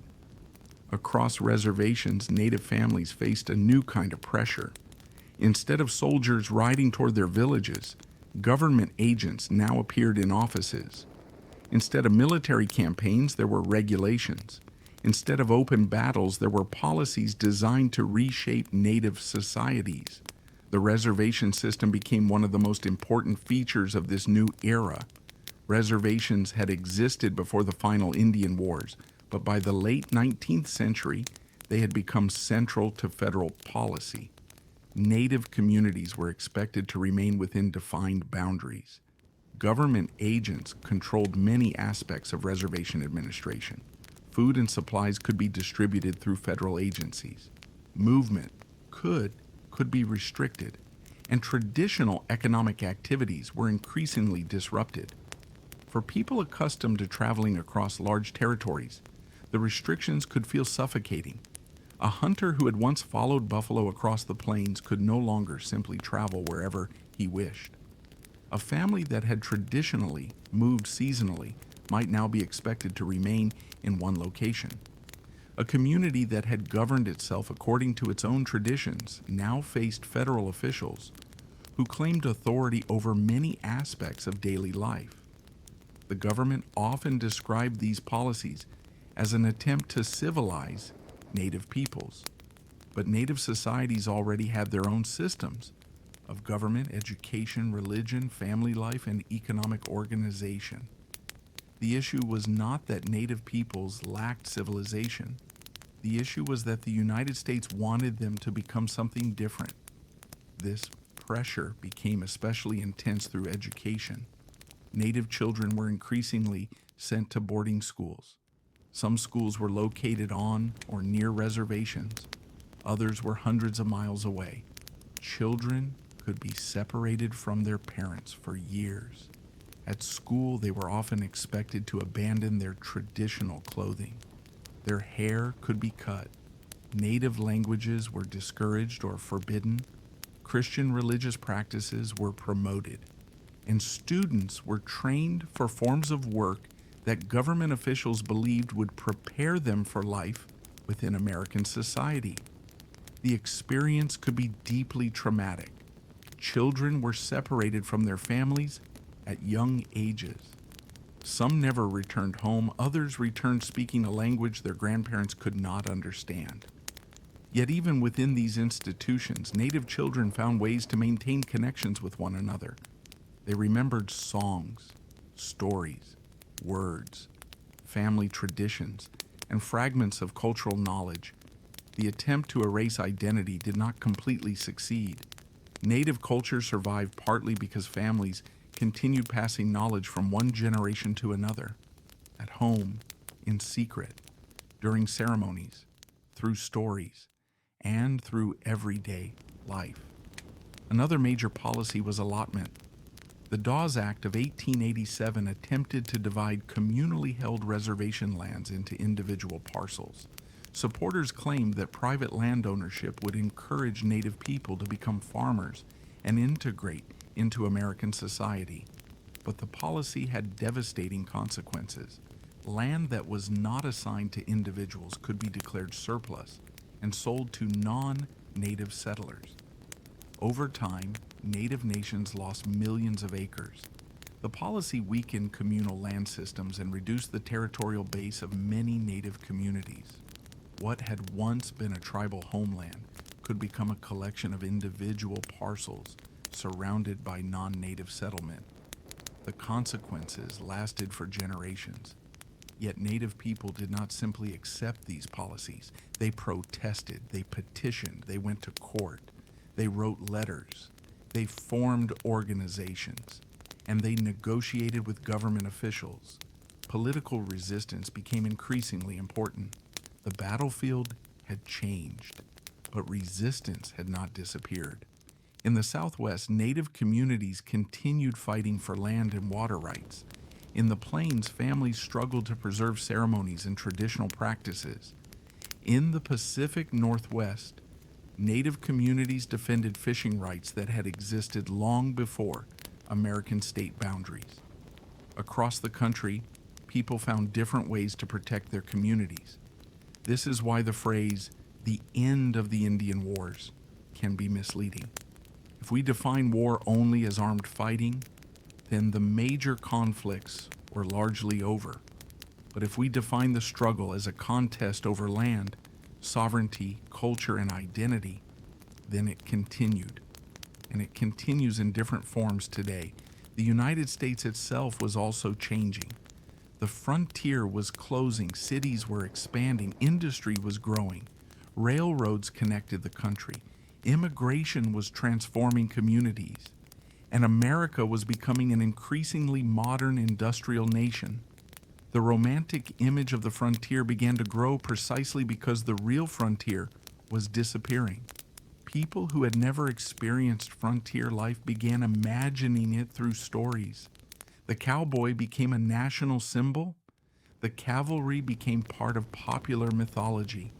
The native warrior was often reduced to a stereotype, and famous battles became dramatic stories about courage and adventure. But these stories often removed the political context. They did not always explain why the fighting began.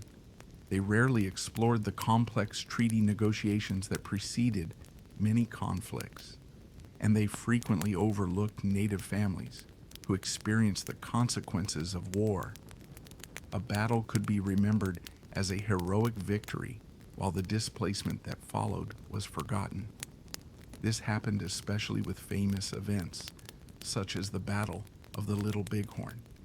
For many Americans, it became a story about the defeat of Custer, but for the Lakota and their allies, it was part of a larger struggle over the Black Hills, sovereignty, and survival. The same pattern appears throughout the history. Famous names dominate the story, but ordinary people carried the consequences. The mothers who lost children, the children separated from families, the farmers whose land was taken, the soldiers who died far from home, the settlers who feared attacks, the native families who were forced to move, and the communities that had to rebuild after enormous losses. History becomes clearer when we remember them. There were also native people who worked with the United States government. Some became scouts, some became soldiers, some served as interpreters, others worked as farmers, teachers, ministers, or government employees. These choices do not mean they abandoned their identities. Often, people were simply trying to survive within a rapidly changing world. A native scout could work for the army while still caring deeply about his community. A native teacher could learn English while preserving traditional knowledge. A family could adopt new farming techniques without abandoning its identity.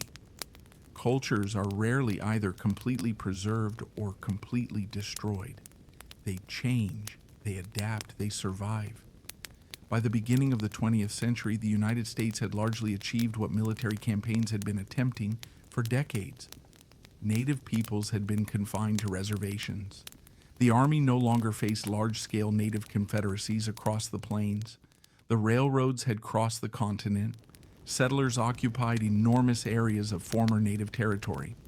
And the federal government had established control over most of the West. But the story was far from finished. Native nations still existed as political communities. They still remembered their treaties. They still remembered their homelands. And they still carried memories of the wars. Some memories were passed through written documents, others through oral tradition. An old story told beside a kitchen table could preserve details that never appeared in a government report. A grandmother could remember what happened to her parents. A grandfather could remember the language his own grandparents had spoken. A community could preserve a ceremony despite decades of pressure. These memories became a form of survival. The United States had changed the map, but it could not completely control memory, and memory would become increasingly important as Native communities entered the 20th century. The next generation would face new challenges: citizenship, voting rights, land ownership, education, political representation, and the preservation of cultural identity. The wars had ended, but the consequences had not. The old frontier battlefield had become a different kind of frontier, one fought through courts, classrooms, governments, families, and memory. And in that new struggle, Native nations would continue writing their own history. By the beginning of the 20th century, the American West had changed almost beyond recognition. The forts remained. The railroads stretched across the continent. Towns had become cities, and the open lands that once seemed endless were increasingly divided by fences, roads, farms, and property boundaries. But Native nations were still there. Their military resistance had largely been defeated, yet their communities continued to face another kind of struggle, the struggle to remain themselves.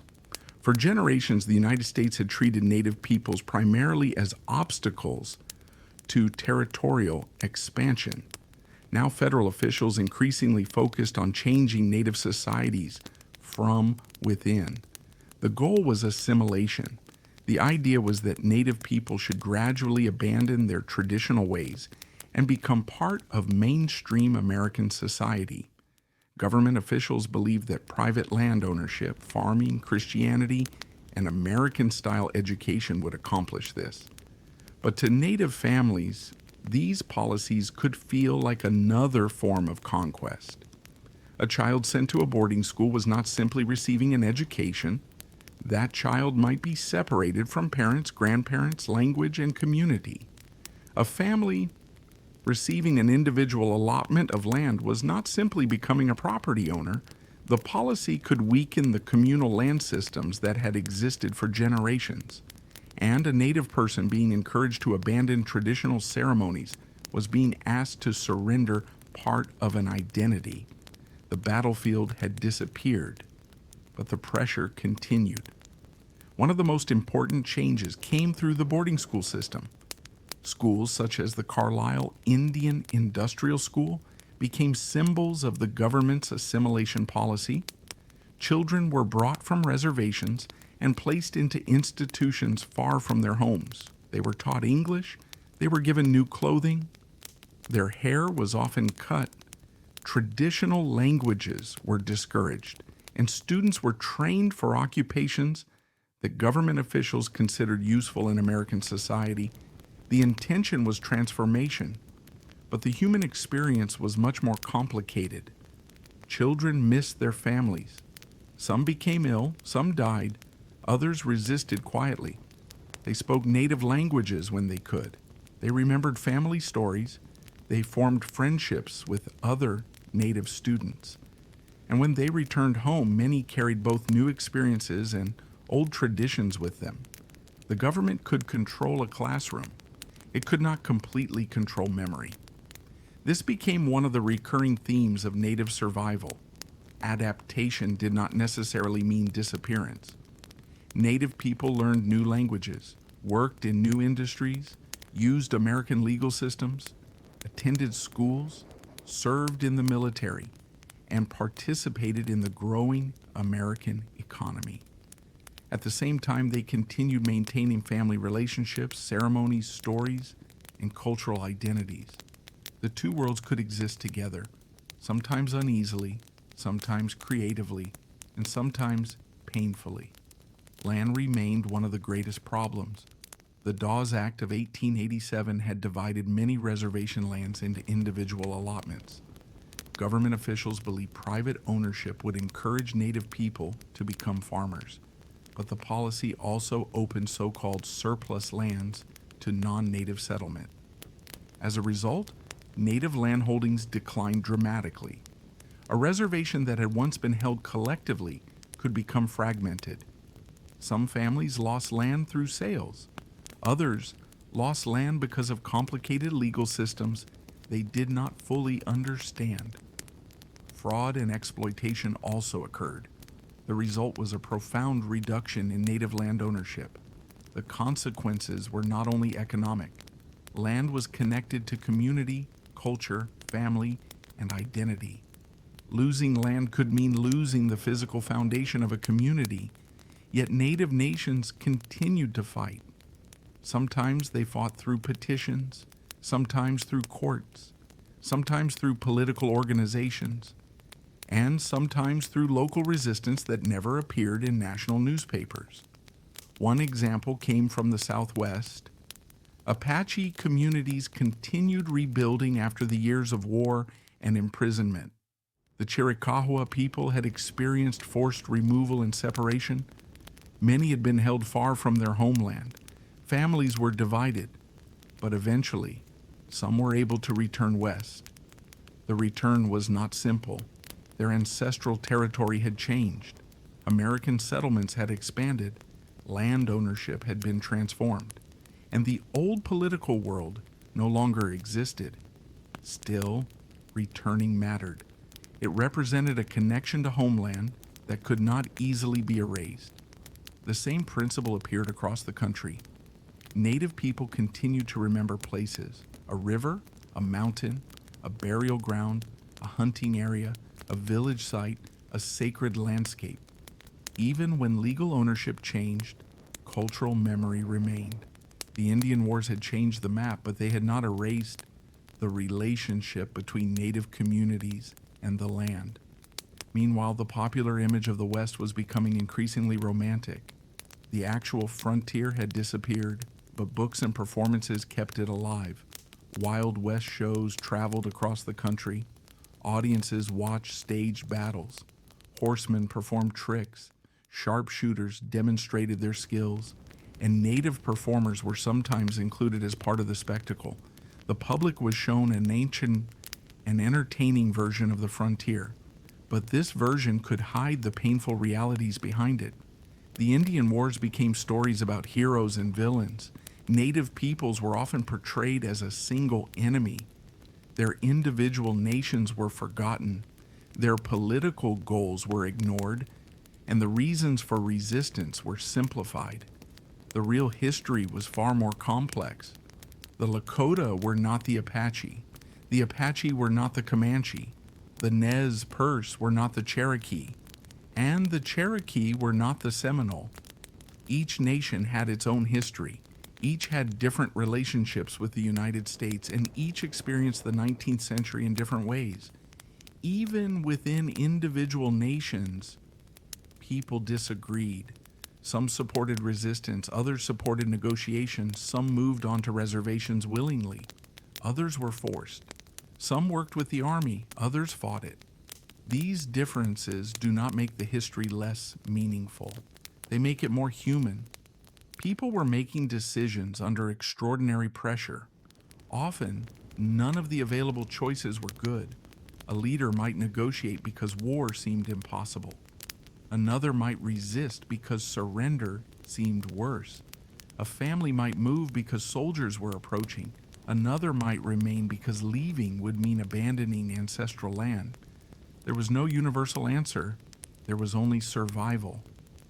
As the 20th century began, native communities entered a new political era. The United States increasingly claimed that the Indian Wars were finished. But native leaders understood that the struggle for sovereignty was not finished.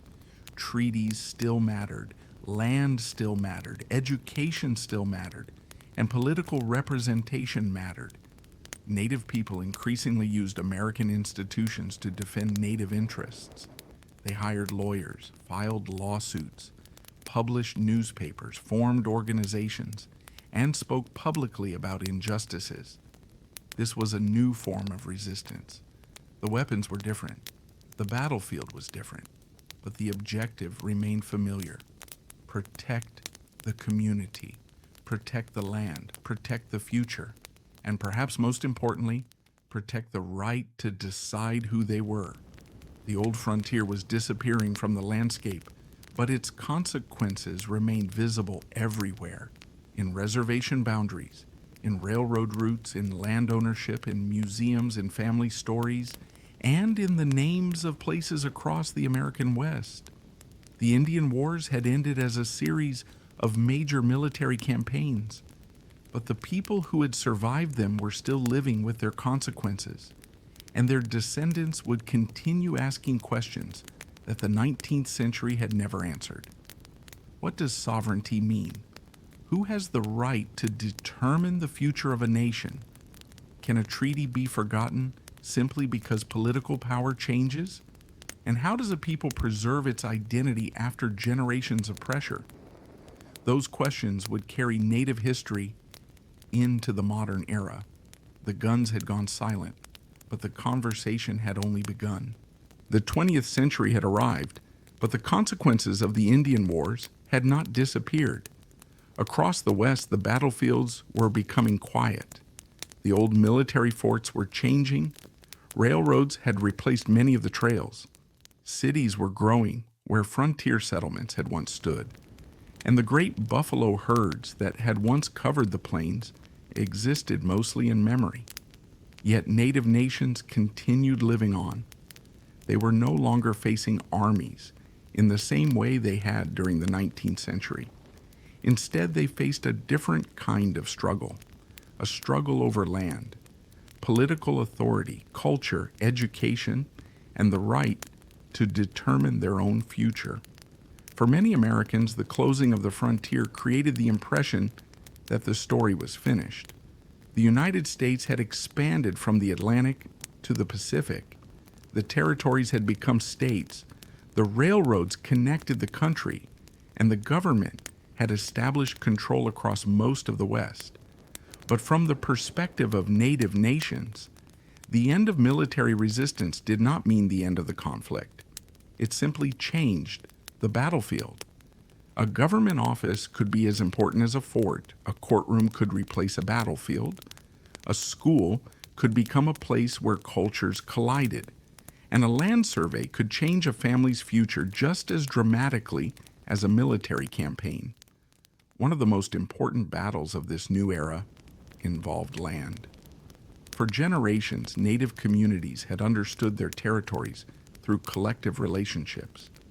Land was connected to families, communities, hunting grounds, agriculture, sacred places, and political sovereignty. The federal government increasingly promoted individual land ownership. Officials believed that if Native people received individual parcels, they would become farmers and eventually integrate into American society. The Dawes Act became one of the central tools of this policy. Reservation lands were divided into individual allotments, but land that remained after allotments could be declared surplus. That land could then be open to non-native settlement. The result was devastating. Native nations lost enormous amounts of land. Some families received parcels, but lacked the resources needed to farm successfully. Others were pressured or deceived into selling. Some land was taken through complicated legal processes, and communities that had once held territory collectively found themselves surrounded by new settlers. The map of the West changed again, but this time the change came through paperwork. The consequences were enormous. Land meant food, land meant economic independence, land meant community. And land was often connected to spiritual and cultural identity. Losing it affected almost every part of life, yet Native people continued to adapt. Some became farmers, others worked as ranchers, some entered wage labor, others became teachers, interpreters, artists, soldiers, and political leaders. Many learned to operate within American legal and political systems while continuing to identify with their native nations. This ability to adapt became one of the most important parts of Native survival. The popular image of Native history often ends with the final surrender of famous leaders. But real communities continued long after those events. Children were born, families grew, communities rebuilt, and traditions were passed from one generation to another, sometimes openly, sometimes quietly, sometimes in ways that outsiders could not see. A song remembered by a grandparent could carry history. A language spoken at home could preserve identity. A ceremony could maintain a connection to ancestors. A story about an old homeland could keep a place alive in memory even after the land had been taken. Cultural survival became a form of resistance. Education remained one of the most difficult areas. Boarding schools continued operating. Native children were often separated from their families. Many were punished for speaking their own languages. Traditional hairstyles and clothing were discouraged. Students were expected to adopt American cultural practices. The experience varied from school to school and from person to person. Some former students later described painful memories. Others found friendships, education, or skills that shaped their lives. Many carried complicated feelings about the institutions they had attended, but despite the pressure, Native cultures survived.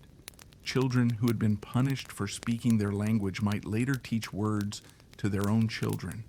Families continued practicing traditions, and communities found ways to preserve knowledge.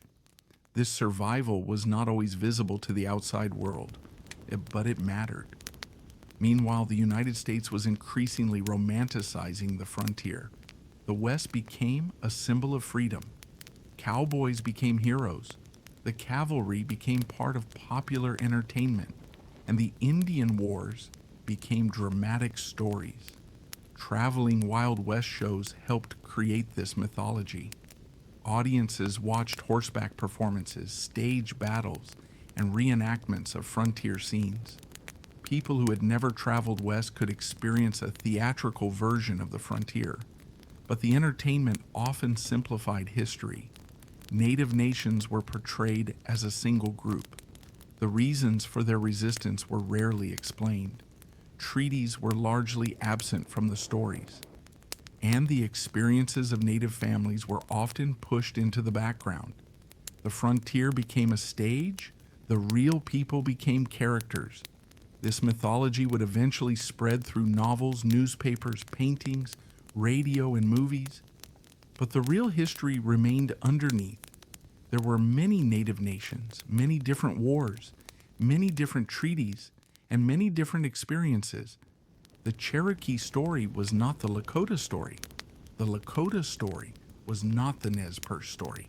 The Nez Perce story was not the Apache story. Each nation faced the United States under different circumstances. Some had fought, some had negotiated, some had formed alliances, some had adopted aspects of American society, some had resisted assimilation, and most had done some combination of all of these. History was not divided neatly into two sides. The same complexity could be seen among Americans. Not every settler supported military expansion. Not every soldier agreed with government policy. Some Americans criticized the treatment of Native peoples.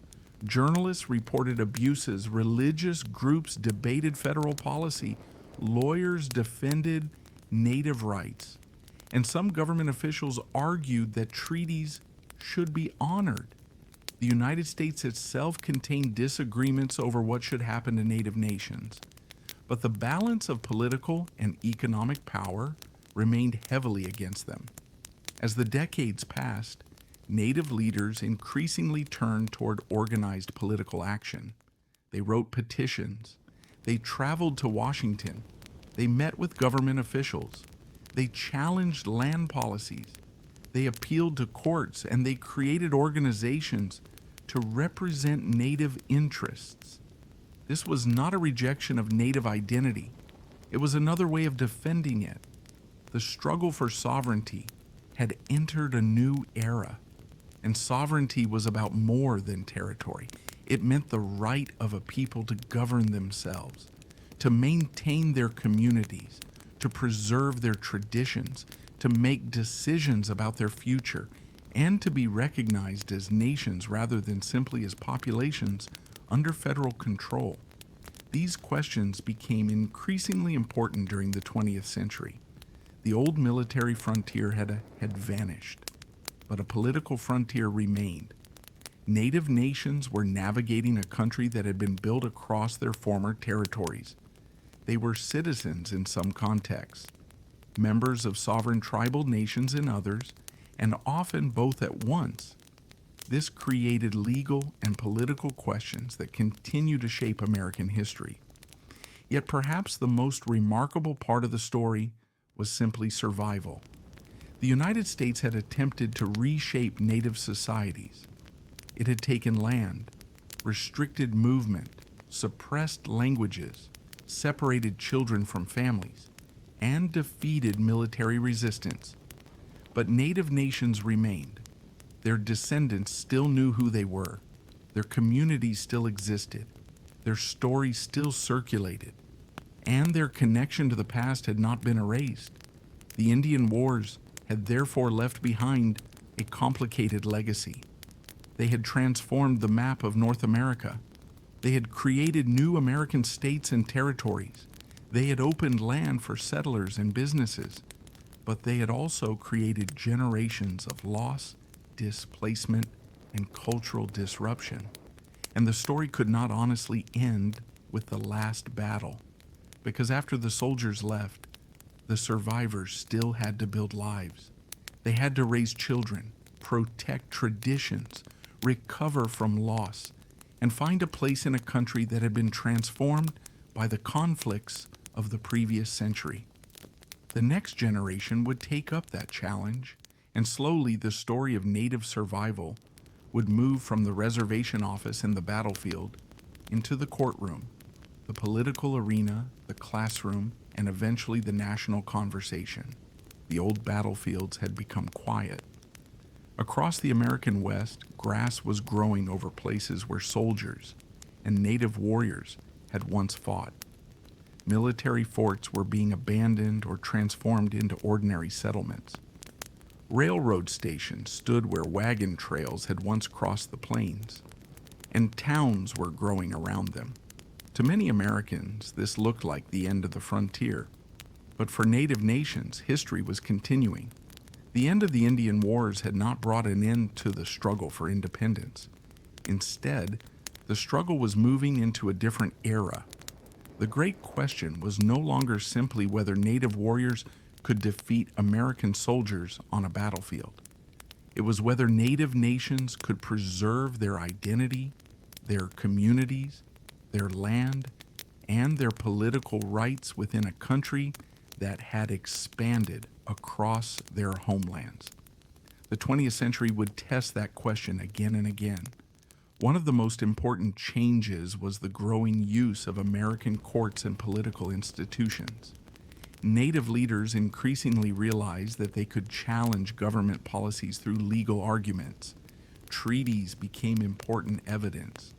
Many treaties had promised native nations specific territories, rights, or forms of protection. When the federal government violated those agreements, native leaders could point to the documents themselves. The struggle was no longer fought primarily with rifles. It was fought with words, petitions, legal arguments, newspapers, and political organization. This required a different kind of leadership. Native leaders traveled to Washington. They met with senators and government officials. They spoke publicly. They wrote letters. And they attempted to convince Americans that native nations were not simply remnants of a vanished past. They were living political communities. This was especially important because popular culture continued portraying native peoples as figures from the 19th century. The image of the warrior on horseback became part of American mythology. But real native communities were living modern lives. They worked, went to school, built businesses, served in the military, raised families, and participated in American society while maintaining their own identities. The contradiction was striking. The country often treated native peoples as if they belonged to the past, while native people themselves were living in the present. This tension became especially visible during the First World War. Native Americans served in the United States military despite the complicated political status of many tribal nations. They fought for a country whose government had previously fought against their ancestors. Their service demonstrated another important truth. Native identity and American identity were not always mutually exclusive. A person could belong to a native nation and serve the United States. A person could speak English and still preserve a native language. A person could live in a modern city and still maintain traditional cultural practices. Identity could be layered, it could evolve, and it could survive. But the pressure to assimilate remained strong. Boarding schools continued to affect Native families. Government officials still believed that traditional cultures should disappear.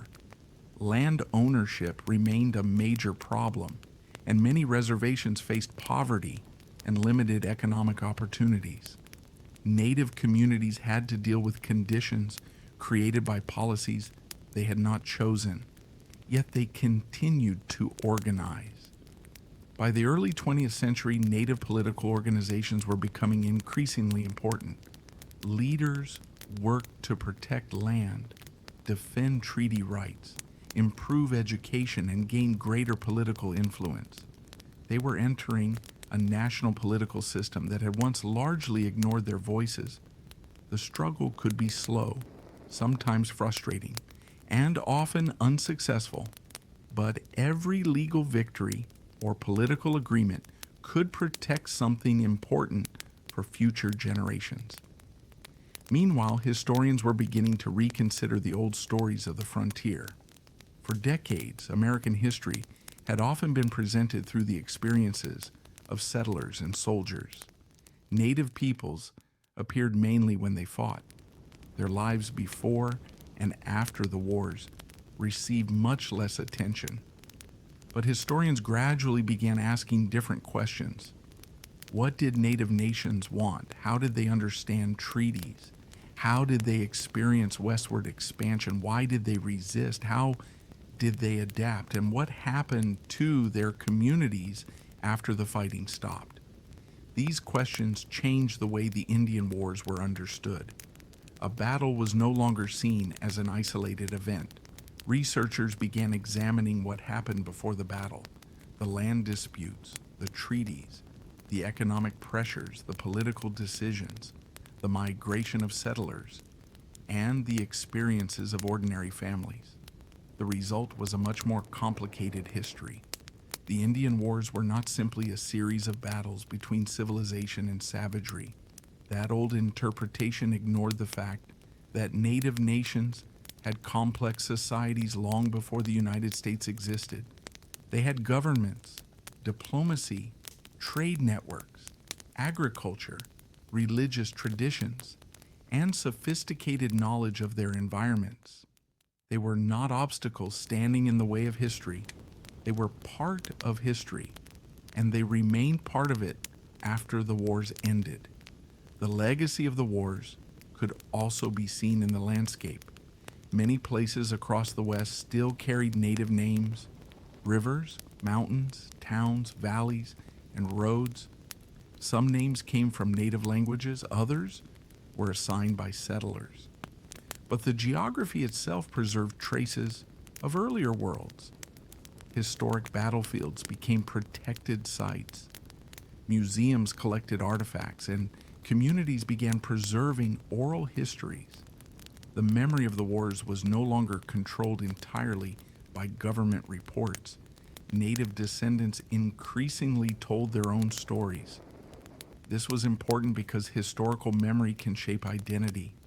A child who learns only that his ancestors were defeated might understand his history as a story of disappearance.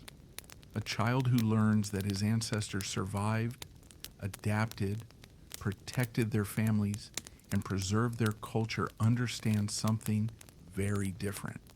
The difference is profound. The end of armed resistance did not mean the end of Native courage. Courage simply took new forms. Sometimes it meant protecting a language. Sometimes it meant teaching a traditional craft. Sometimes it meant returning to an old ceremony. Sometimes it meant standing in court. Sometimes it meant refusing to let a family story disappear. And sometimes it simply meant raising children with a strong sense of who they were. By the middle of the 20th century, these efforts would become increasingly visible. Native activists would challenge federal policies. Tribal governments would push for greater self-determination. and younger generations would begin reclaiming cultural traditions that earlier governments had tried to suppress. The story was entering a new chapter. The frontier mythology was still powerful. Movies still portrayed cowboys and soldiers. Television would later fill American homes with Western stories. But Native voices were increasingly demanding a place within the national narrative. They were asking Americans to look again at the old stories, to question the legends, to examine the treaties, to remember the families, and to recognize that the Indian Wars had consequences that did not end when the last soldier left the battlefield. Perhaps the greatest misunderstanding of the frontier is the belief that history has clear endings. A battle ends, a war ends, a treaty is signed, a frontier closes, and people imagine that everything afterward is simply a new beginning. But history does not work that way. The past remains. It remains in families, in languages, in land, in laws, in memories, and in the questions that each generation inherits. The Indian Wars ended as a major era of armed conflict, but their consequences continued shaping the United States, and they still influence debates over sovereignty, treaty rights, land, cultural preservation, and historical memory. The old frontier was gone, but the people who had lived through it were still here, and their descendants were beginning to tell the story in their own voices. The final chapter would not be about surrender. It would be about survival. Because sometimes the most powerful form of resistance is simply this: to remain, to remember, and to carry the story forward. The Indian Wars had ended, but the story had not. The soldiers had returned to their forts. The battlefields had grown quiet. The great buffalo herds were gone. Railroads crossed the continent. Towns and cities had spread across the West. And the frontier that had once seemed endless had become something people remembered rather than something they lived. Yet across the reservations, across the cities, across the rural communities, Native families continued their lives. Children were born, families gathered, languages were spoken, stories were told, and traditions survived. This is perhaps the most important part of the entire story. The Indian Wars are often remembered through their battles. The Little Bighorn, Sand Creek, Wounded Knee, the Knees Perce Flight, the Apache Resistance, the names of famous leaders, the names of famous generals. But history is not made only on battlefields. It is also made in kitchens, around fires, in schools, at ceremonies, inside families, and in the memories passed from one generation to the next. The people who survived the wars carried their experiences with them. Some remembered relatives who had been killed. Some remembered forced marches. Some remembered reservation life. Some remembered the loss of their homelands, and others remembered moments of extraordinary courage. These memories became part of family history, and family history became a form of survival. The United States had attempted to control Native nations through military force. It had used treaties, reservations, schools, land policies, and government agencies to reshape Native life. But none of these policies completely erased Native identity. The nations survived. The languages survived. The traditions survived. And the connection to ancestral land survived. Sometimes that survival was obvious. Sometimes it was quiet. A grandmother teaching a song, a father explaining the meaning of a place, a family preserving an old photograph, a community gathering for a ceremony, a child learning a language that government officials had once tried to suppress. These may seem like small things, but over generations, they become powerful. They become evidence that a people endured. The history of the Indian Wars also forces us to reconsider the meaning of victory. The United States won the military struggle. Its army defeated organized native resistance across most of the West. American settlers gained control of enormous territories. The federal government established reservations. Railroads crossed the continent, and the political map of North America changed permanently. But military victory did not erase the nations that had been defeated, and it did not erase the consequences of the policies that followed. Today, hundreds of native nations continue to exist as distinct political communities. Their governments continue, their citizens continue, their cultures continue, their stories continue. That survival challenges the old image of the vanishing Indian. For generations, American popular culture imagined native peoples as disappearing figures from a distant past. But they never disappeared. They adapted to a changing world. They entered new professions. They participated in American politics. They served in the military. They attended universities. They created businesses. They became artists, writers, teachers, lawyers, scientists, politicians, and community leaders, and they continued to define themselves. This is why the history of the Indian Wars cannot simply be a story about defeat. It must also be a story about endurance. The descendants of the people who fought those wars inherited difficult memories, but they also inherited strength. The old treaties still matter. The old lands still matter. And the old stories still matter. Across the American West, historic places remain. Battlefields, burial grounds, old forts, ancient villages, trails, rivers, mountains. Some are now protected as historic sites. Others have been transformed by modern development. But the landscape continues to hold traces of the past. Imagine standing on the plains today. The wind still moves through the grass. The sky is still enormous. But the landscape is different. Fences cross the fields. Highways replace wagon trails. Power lines stretch toward distant towns. And trains move along tracks that once seemed impossible to build. Yet beneath the modern landscape are older stories. Stories of buffalo hunters, horse warriors, settlers, soldiers, traders, mothers, children, and native nations defending their homelands. The landscape remembers more than the monuments reveal. Perhaps that is why the history of the American frontier remains so powerful. It is a story about change, but it is also a story about what survives change. The Indian Wars were not caused by one event. They were not one continuous war. They were centuries of encounters between native nations, European empires, Mexico, settlers, and eventually the United States. There were wars, but there were also treaties. There was violence, but there was also diplomacy. There was resistance, but there was also adaptation. There were defeats, but there was also survival. And there were individuals on every side who made difficult decisions in circumstances they could not fully control. Understanding this complexity does not make the history less dramatic. It makes it more human.